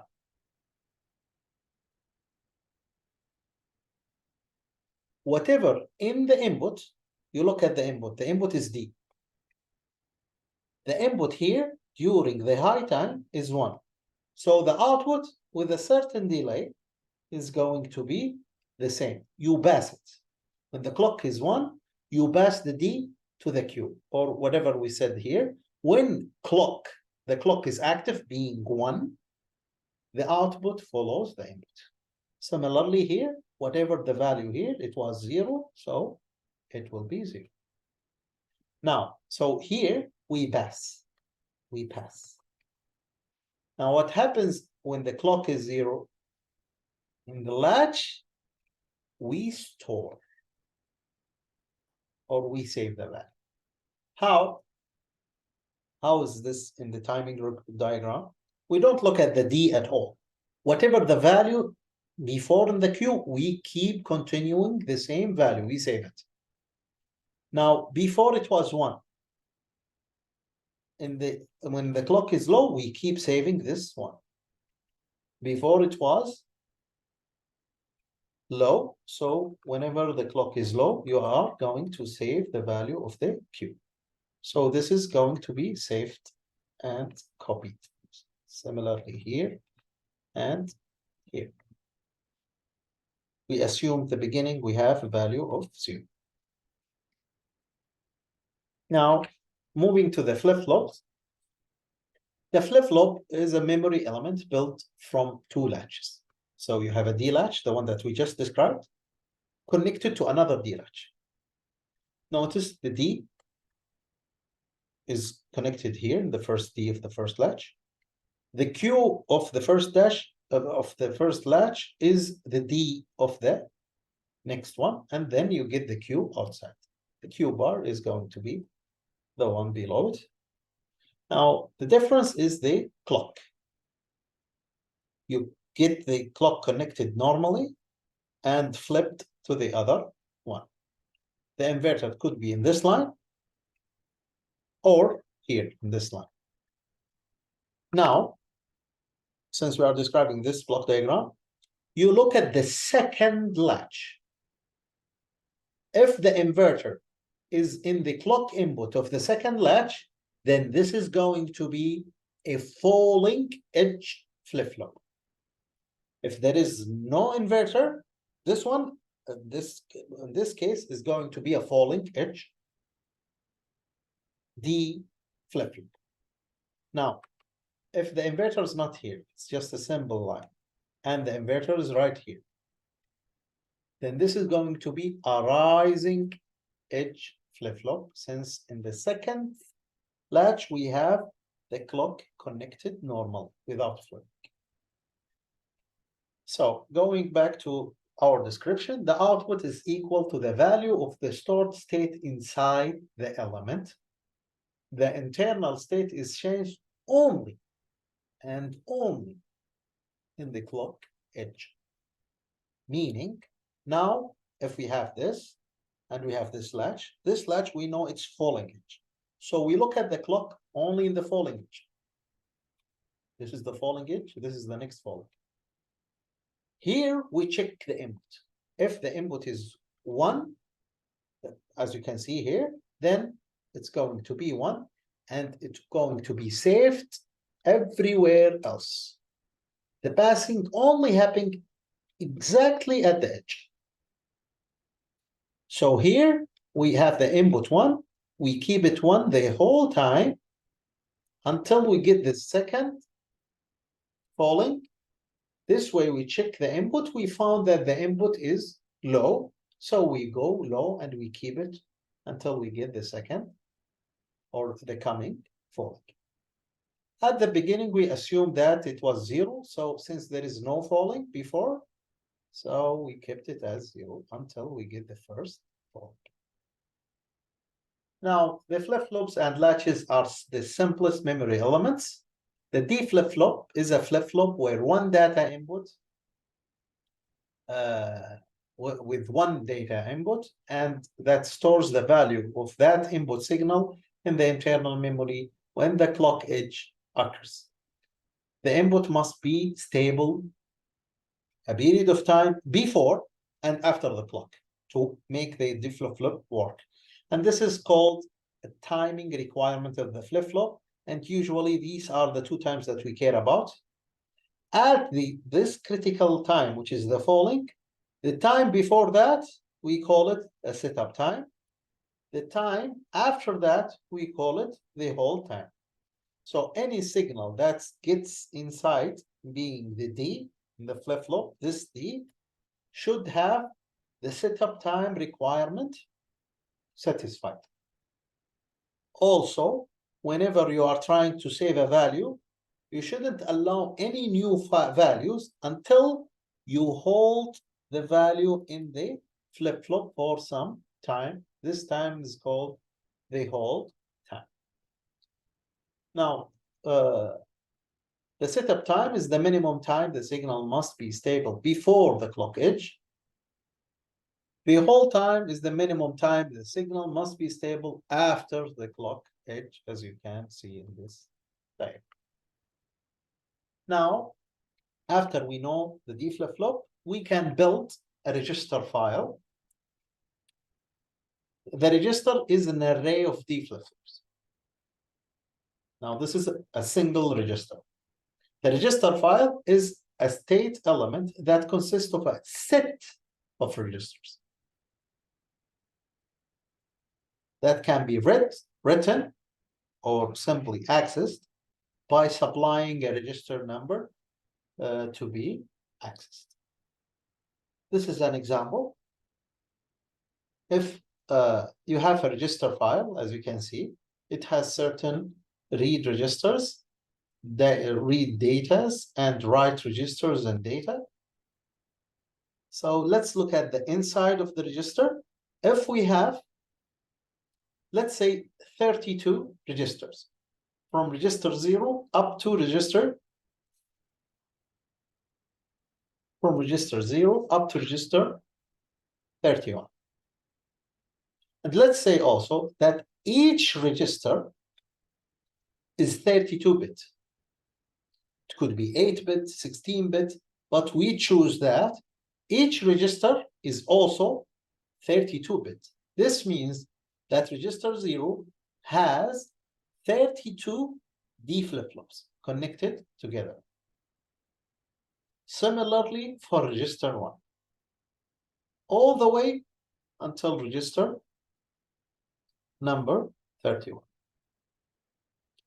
Now, this block describes the read operation, and this one describes the write operation. Before I describe this, many of the statements, if you write them in C language, the simplest form that they have is, for example, C to equal to A. Let's say that the operation is, it could be any operation. Let's say that it is OR operation, A or B. It could be addition, A plus B. This is a statement in the C. What you notice from the statement is that any operation would have, or many of the operations would have two inputs. The first input and the second input. You do the operation and then you store the value, or you save the value in C. Now, if you write a programming language and you write these statements, you know that the A and the B should be saved somewhere in the hardware. They are saved in the register file. So let's say that A is here and B is here. And let's say, for sake of argument, that A is equal to 7 and B is equal to, let's say, 5. So what happens? You know that this register value is 7 and this register value is 5. This is register 0 and this is register 1. And the statement is C equals A plus B. So what happened? You would give the read register number in the hardware, you should give it 0. And the second one, you should give it the location number 1. This way, it knows, because those register will have a multiplexer based on the read register number. So if it is 0, this will generate, because this is connected to the selector, and the selector will choose the 0. Before that, since we have from 0 to 31, those register numbers, or these selectors, should have 5 bits. Because you have 32 different register numbers. So if you have 0, 0, 0, 0, this will select the register 0, and it will output its value in the read data 1. So this is read register number here. And the output is going to be 7. This 7 will be in the output. This is for the A. Similarly, for the B, you will put 1. So here you will have 0, 0, 0, 0, and 1. This one will pick up register 1 right here, and it will generate the 5 in here. So you have the 7 and 5, and it would be generated right here. So you can see that using the read register or the read operation, you need 2 register numbers and you will be, or you should be expecting 2 data read in the output. Now, for the write, after you get the A and B and you read them, what happens? You would do the operation, but the register file won't do it for you. The register file job finished once it gives you the 5 and 7. Now you should do some operation. Probably you have an adder here, and the adder get the 5 and 7 and get you the result. Anyway, we already did that in the ALU. You should have an ALU, and you give it the certain operation that add the 7 and 5 together. The ALU will give the result of 7 plus 5, which is 12. Now this 12, we want to save it in C or write it in C. To write it, what happens is the following. We have C is equal A plus B. Now, we know that the result is 12, and we want to save it, let's say, in register number 30. So we know that this is the 12. The data is going to be 12 after we use the ALU. And we want to write it in register number 30. So the write operation should be activated. We put it 1. Notice that we have a series of AND gates. If this is 1, then the inputs, or the first input of all the AND gates is going to be 1, indicating that the write is allowed. Now, here in the register number, we should give number 12. Number 30. So number 30, this number would be the input of an n to 2 to the power of n decoder. In our case, n is going to be 5, since we have 5 inputs, because we have 32 registers up to 32. So it will choose number 30 for you, which is this one. So this one is going to be equal to 1. The decoder will have 0 everywhere, except this one is going to be 1, meaning that those all have 0 in the clock, except this one would be 1, meaning it could pass the value in the clock, so it gets the D from the register data, and it supplies to the register to be written inside it. This is how the register file works. We will see that in our course, coming days, that we will use the register file, this register file, in building our architecture.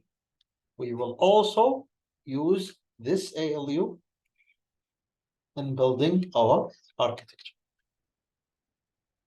Now, since we are describing registers, now we'll move one step above registers, and we will discuss the memory elements if it is an SRAM. The static random access memory, the SRAM, is a memory where data is stored statically. So it's static. It's usually using a flip-flop. It's similar to that. The SRAM are faster than the DRAM, which we will describe next. Here. So the SRAM is faster. It's less dense, and it's more expensive per bit. If you have an SRAM, let's say it's 2 million times 16, or 2 mega times 16. This 16 means that you have 16 outputs. The 2 mega means we know that the mega is 2 to the power of 20. 2 mega means that this is 2 to the power of 21, meaning I need 21 address line. Since the 16 in the output, it's also in the input. And we have certain control lines. One of them must be for the write, one of them for the read. The read enable sometimes is called an output enable, because in the read operation, you give the address and you are waiting for the data to be read and supplied to the output. And we have another control called chip select. Now, we also could have a tri-state buffer before the output line. So if you have multiple data 0, data 1, data 2, data 3, each one of them will have its own selector. If you want to enable this data to go to the output, you would activate its selector. If you want all of the data to be outside in the output, you will make all the selections. If you want some of them, you will make the appropriate selection. If you want a single data, then you put its own selection or you activate it. This is our example that we just described. This is showing a 21 address line, which is 2 mega is 2 to the power 21, and 16 inputs, the 3 control line that we discussed. There are 4 3-state buffer are used to form a multiplexer. This is actually one way to design a multiplexer. Only one of the 4 select inputs can be accessed, asserted. The buffer states are either asserted or deasserted, and or there is the third option, which is a high impedance. If you select, let's say that we are selecting this one. So the value here is 1. If the data is 0, the output is going to be 0. This is deasserted. If it is 1, then the output is 1, which is going to be asserted. Now, if this one is 0, no matter what you put in the input, the output is going to be floating or simply high impedance, or we denote it or record that by using the letter Z.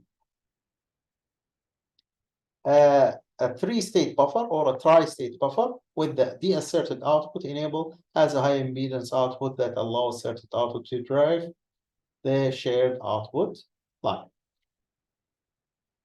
Don't forget we are talking about memory element, the SRAM. But when we talked about memory and there is an output that we are worrying about, we need to read it sometimes and sometimes we don't want to read it, we use the tri-state buffer. Now, this is the basic structure of a 4 times 2 SRAM. This is only for education purpose. This is very simple. It has only 4 locations and it has 2 outputs. So you know that you will need 4 locations and the outputs are 2. So to have these 4 locations, you should use 2 to 4 decoder. The 2 to 4 decoders needs the address lines to be 2 address lines.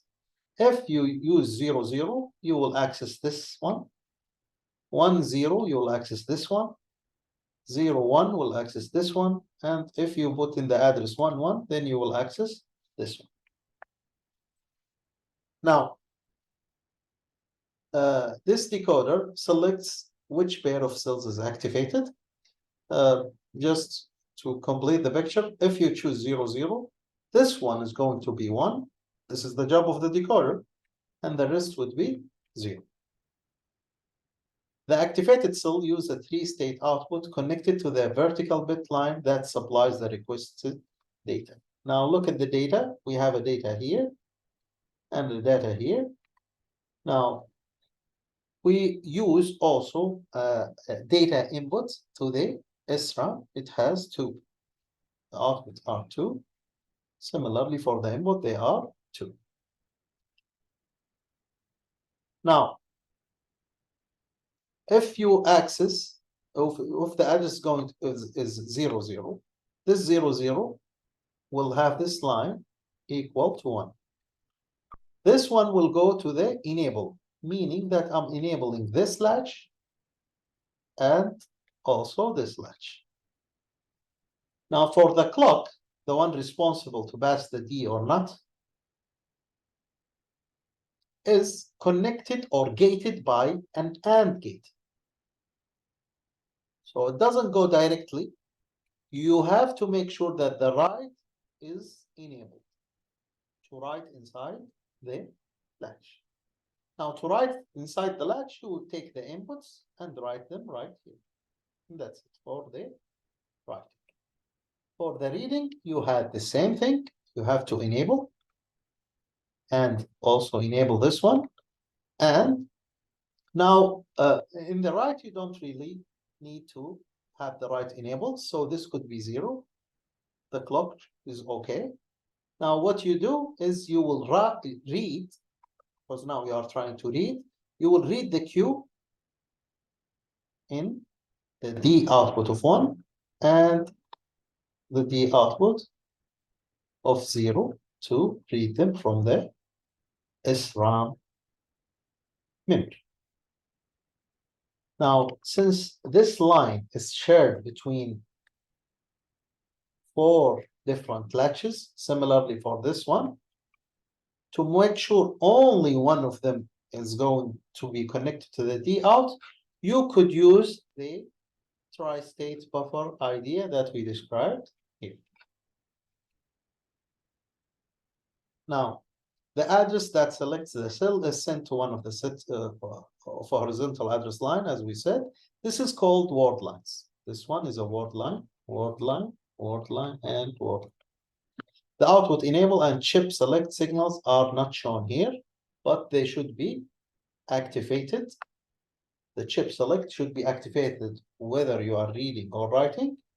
The output should be activated only when you are reading from the SRAM. Now, here is a typical organization of a 4 mega times 8 SRAM. So we know that we need 8 bits in the output. And these are the 8 bits in the output. And since we have 4 mega locations, we need 2 to the power of 20 because this is a mega. And since we have 4, we need 22. So we need 22 different address lines starting from 0 up to 21.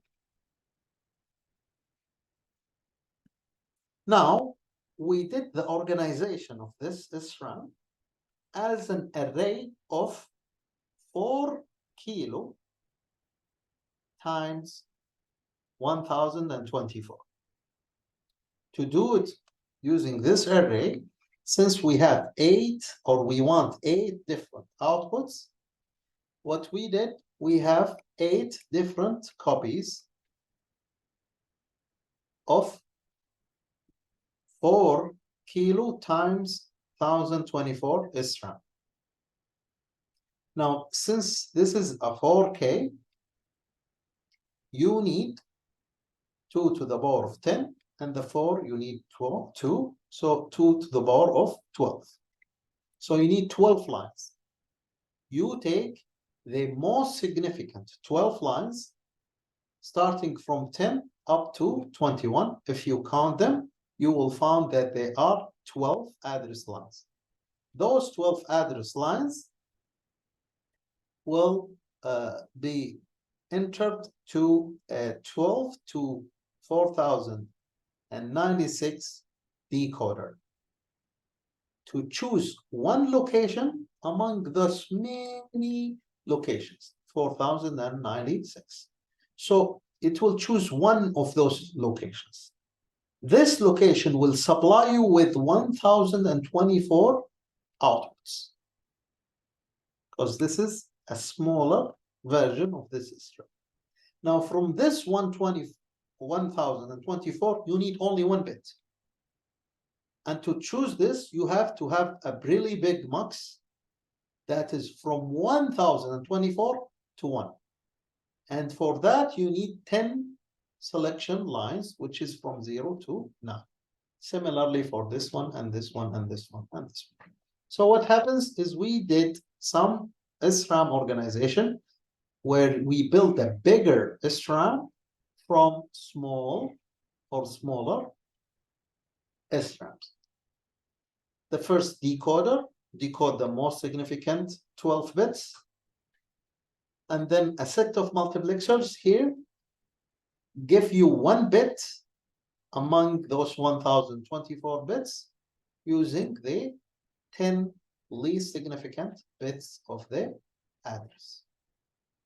Now, you should know that a modern SRAM would use larger number of blocks. For the DRAM, we discussed now the SRAM in short, in general, actually.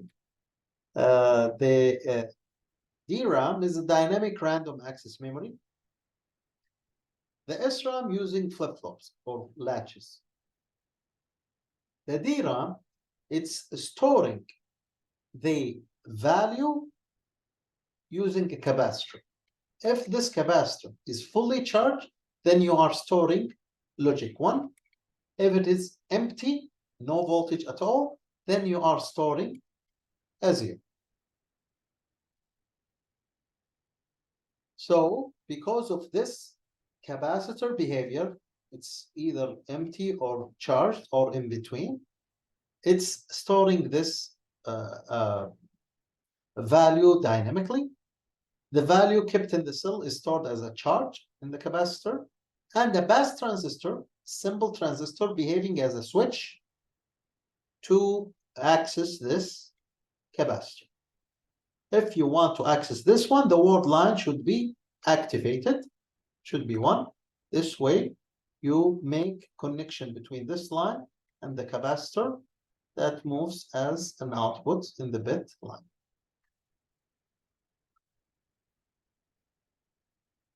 You know that the latch, or let's say flip-flop, the flip-flop have 2 latches. And the 2 latches, each one of them had NANDs or NORs, more gates. You should know that, for example, a NAND gate has 4 transistors. This is only having a single transistor. Now the latch have maybe 4 gates, and each of these gates have 4 transistors. So it means that it has possibly 16 transistors. If you do some optimization, the least optimization possible for an SRAM is 6 transistors after all possible optimizations. But for this one, the DRAM, it has only a single transistor.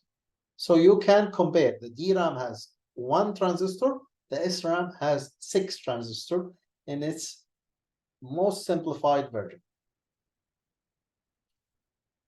Now, the disadvantage of the DRAM is that this voltage could be leaked out with time. So if you are storing a logic 1, with time, it leaks out. If you didn't do anything, it will be 0. So what we do in DRAM, usually we have a refresh rate where we refresh this voltage and make it 1 again.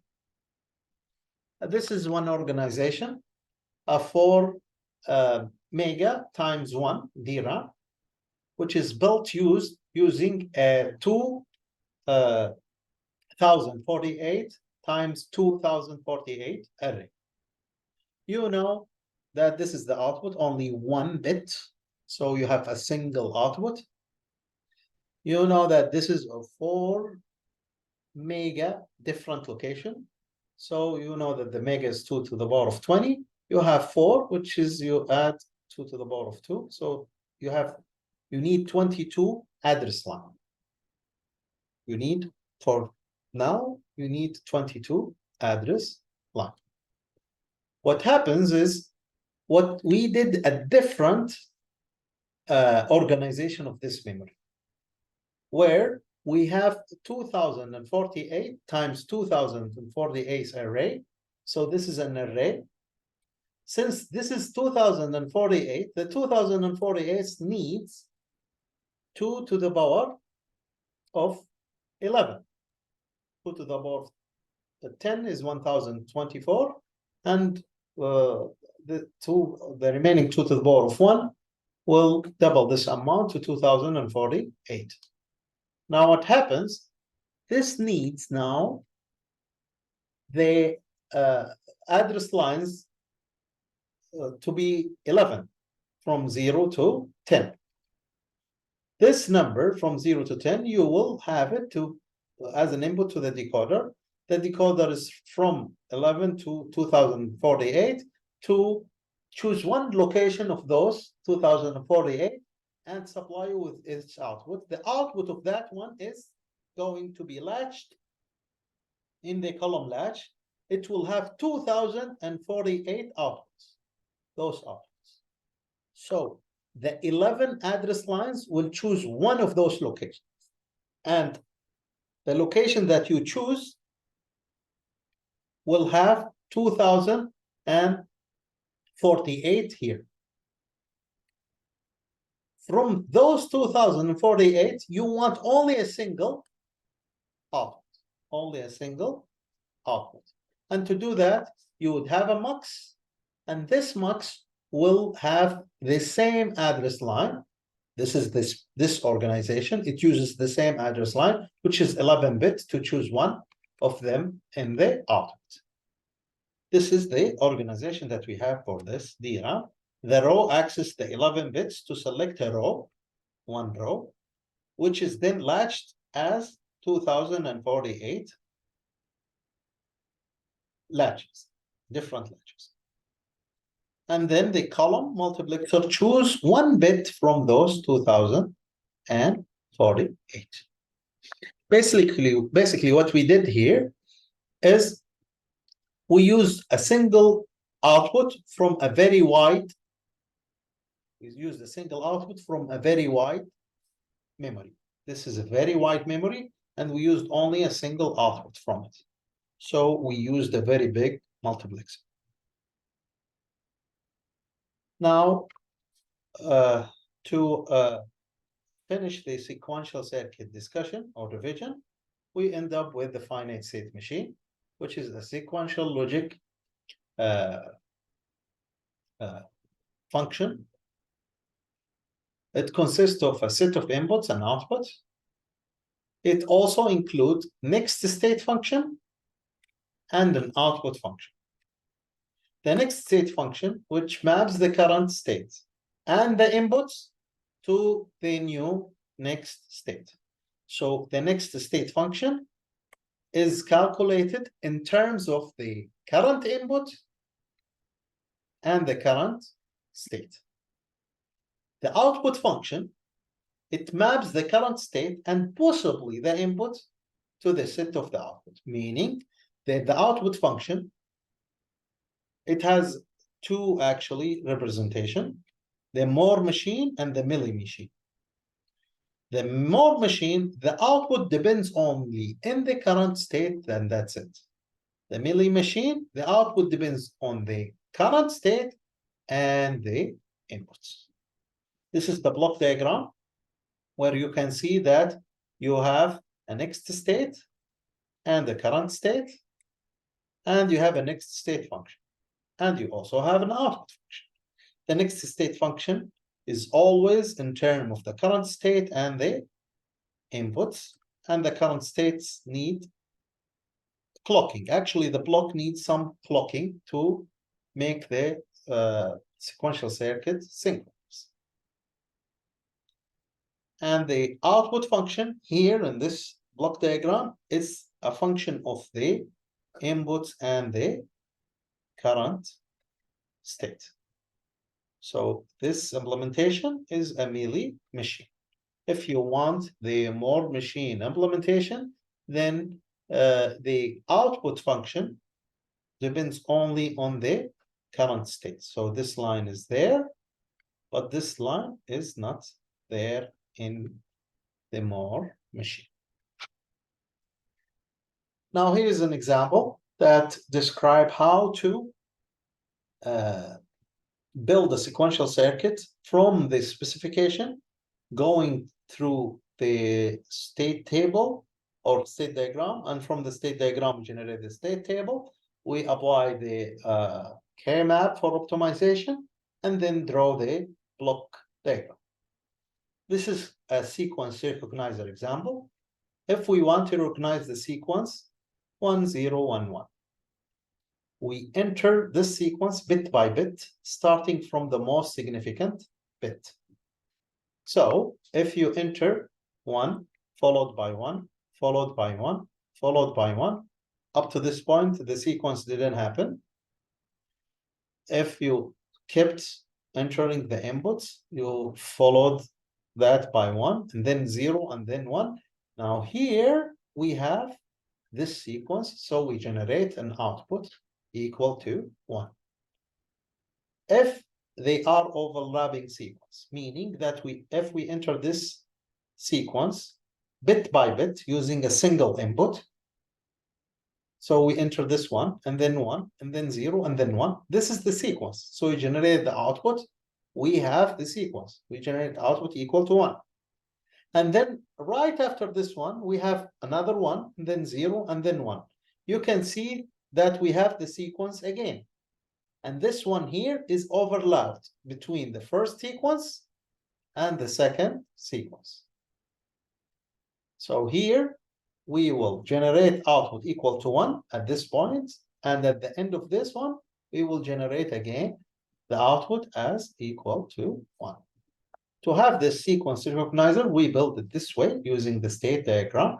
We start by an initial state, A, and then we draw an arrow that gives us the first bit of the sequence, this one. And then we draw another state, B.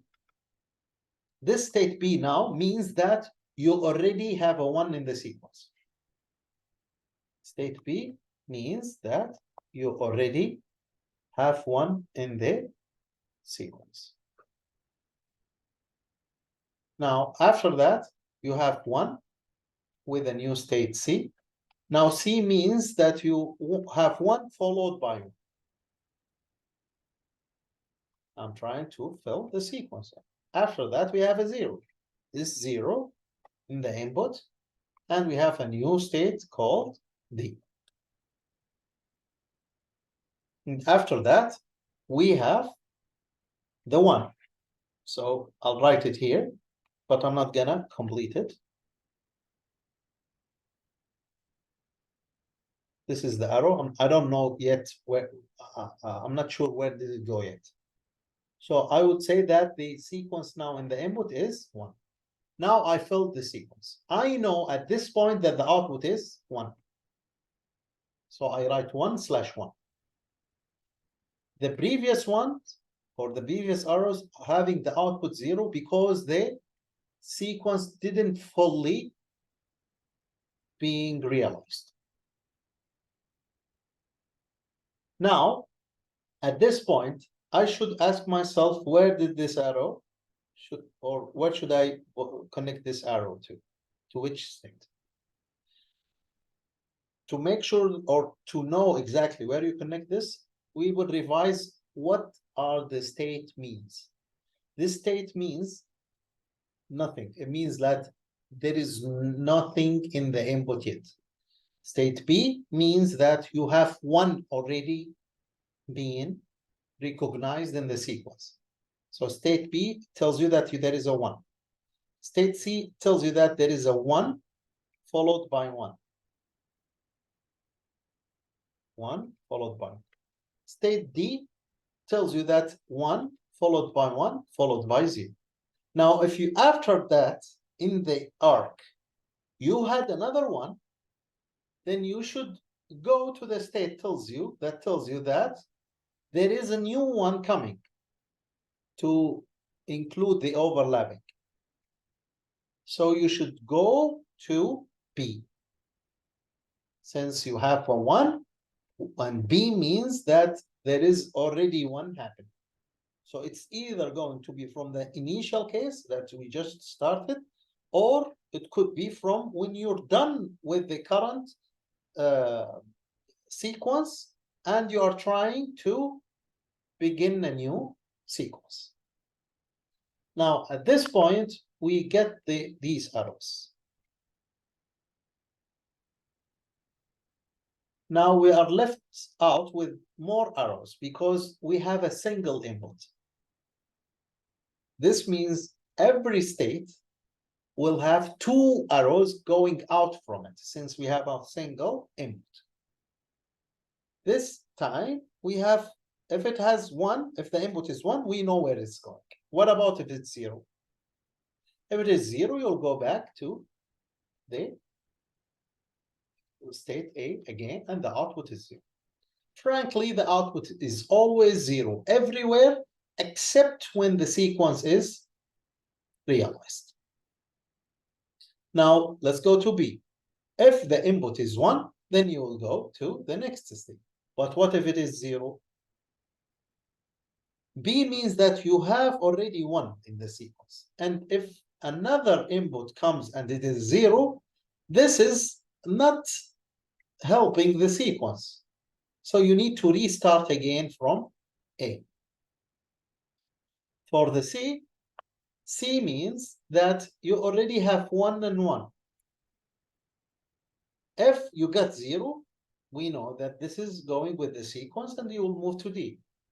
But if you get 1, this could be the beginning of a new sequence from 1 to 1. So you should remain at C, because C means that you have 1 followed by 1. Now, if you are in D, which means that you have 1 and then 0, and you got another 0, this messes up the whole sequence, and you need to restart from the very beginning. This way, we completed the state diagram. Now, after this, we can easily derive the state table. The state table have the following format. You have a present state, next state, and output. The next state and the output are determined based on the input. So we fill it this way. You have the states A, B, C, and D. You listed A, B, C, and D. If you are in A and the input is 0, you are in A, the input is 0, then you will go to state A, and the output is going to be 0. Let's take another. Let's say take D, for example. If you are in state D and the input is, let's say, 1, then the next state is B.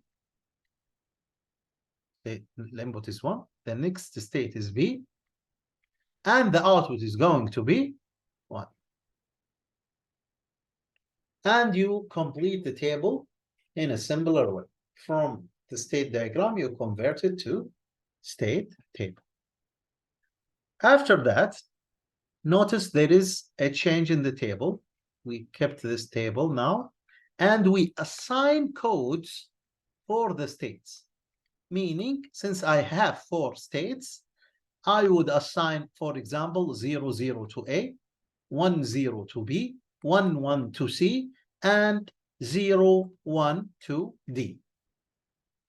And I assign it because there are so many choices, and I choose, actually there are exactly 24 choices because we have 4 states and 4 factorial is 24. But I choose this one, A00, B10, and C11, and D01. Actually, this choice matches the kernel map because the kernel map 00, 10, 11, and 01. And if this is A, B, this would be C, and this one would be D. So it matches the kernel map, and this helps us in the optimization. You could fill the table using this way, the one that we did before. And what happens is, since A is 0, 0, every A I see here, I take it out, and instead of that A, I put 0 and 0. So I put 0 and 0 here, here, here, and here. Similarly for the B, and B, and B. I have 3 B's. I take them and I put 1 and 0. I put 1 and 0. I did something that you should be aware of. Here in the next state, I put X is 0 and this is X is 1. But here I flip them. X is 0 here and X is 1 is here. So be aware of this. This is why the output is, you can see it here. But since I flipped those two, the output became like this. So after I did the assignment, I just replace it in the table. I also named the present state Y0 and Y1. The next states, I named them D0 and D1. Since I have 4 states, then I know that 4 is equal to 2 to the power of 2. And because of this 2 in the power, it means that I need 2 flip-flops. 2 flip-flops. This is shown in the present state and also in the next state. Some people like the truth table to be like this. You put the input X, present state, and then followed by next state and output. And you can fill it same way that we described here. Starting from the state diagram, you would fill it in the table. But now you know that A is 0, 0, B is 1, 0, C is 1, 1. This is the code for the assignments. And the D is 0 and 1. So you fill it this way. For example, if you have A, 0, 0, and the input is 0, then the output is 0, and you will go back to 0, 0.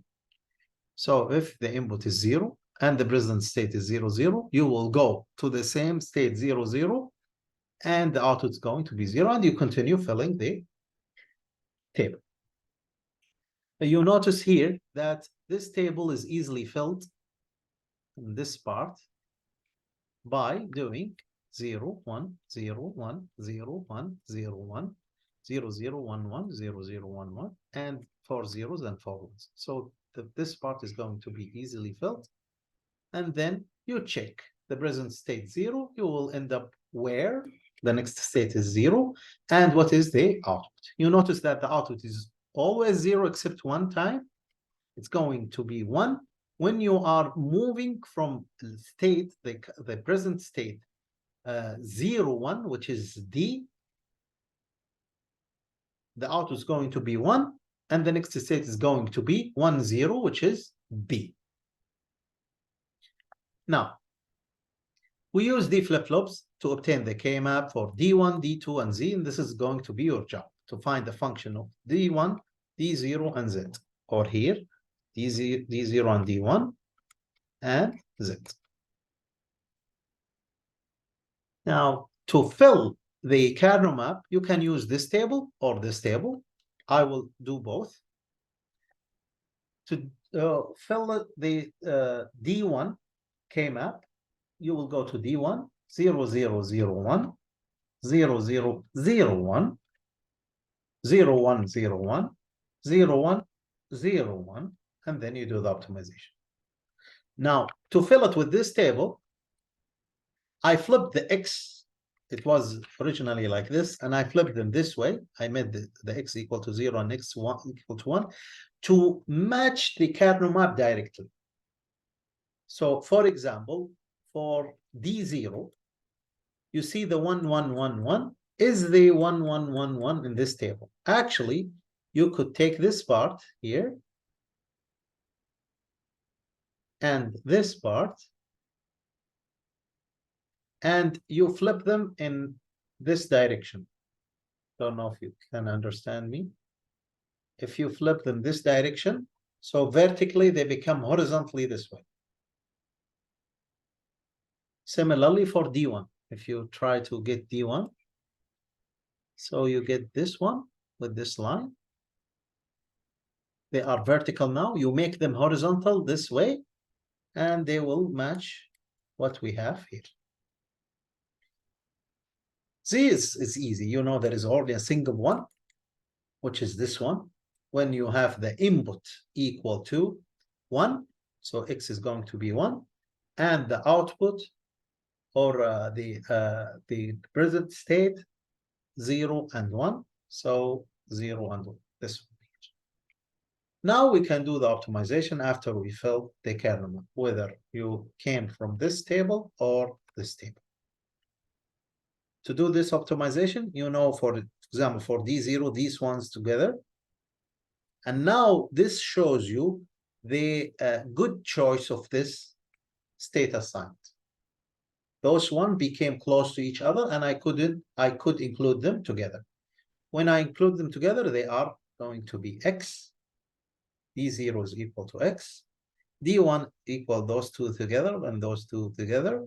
These ones here are X and Y0. X, Y0. And these two, they are Y0 and Y1. For this one that is alone here, we have Y1 or Y0 bar, and the rest are normal. So X, Y1, and Y0 bar.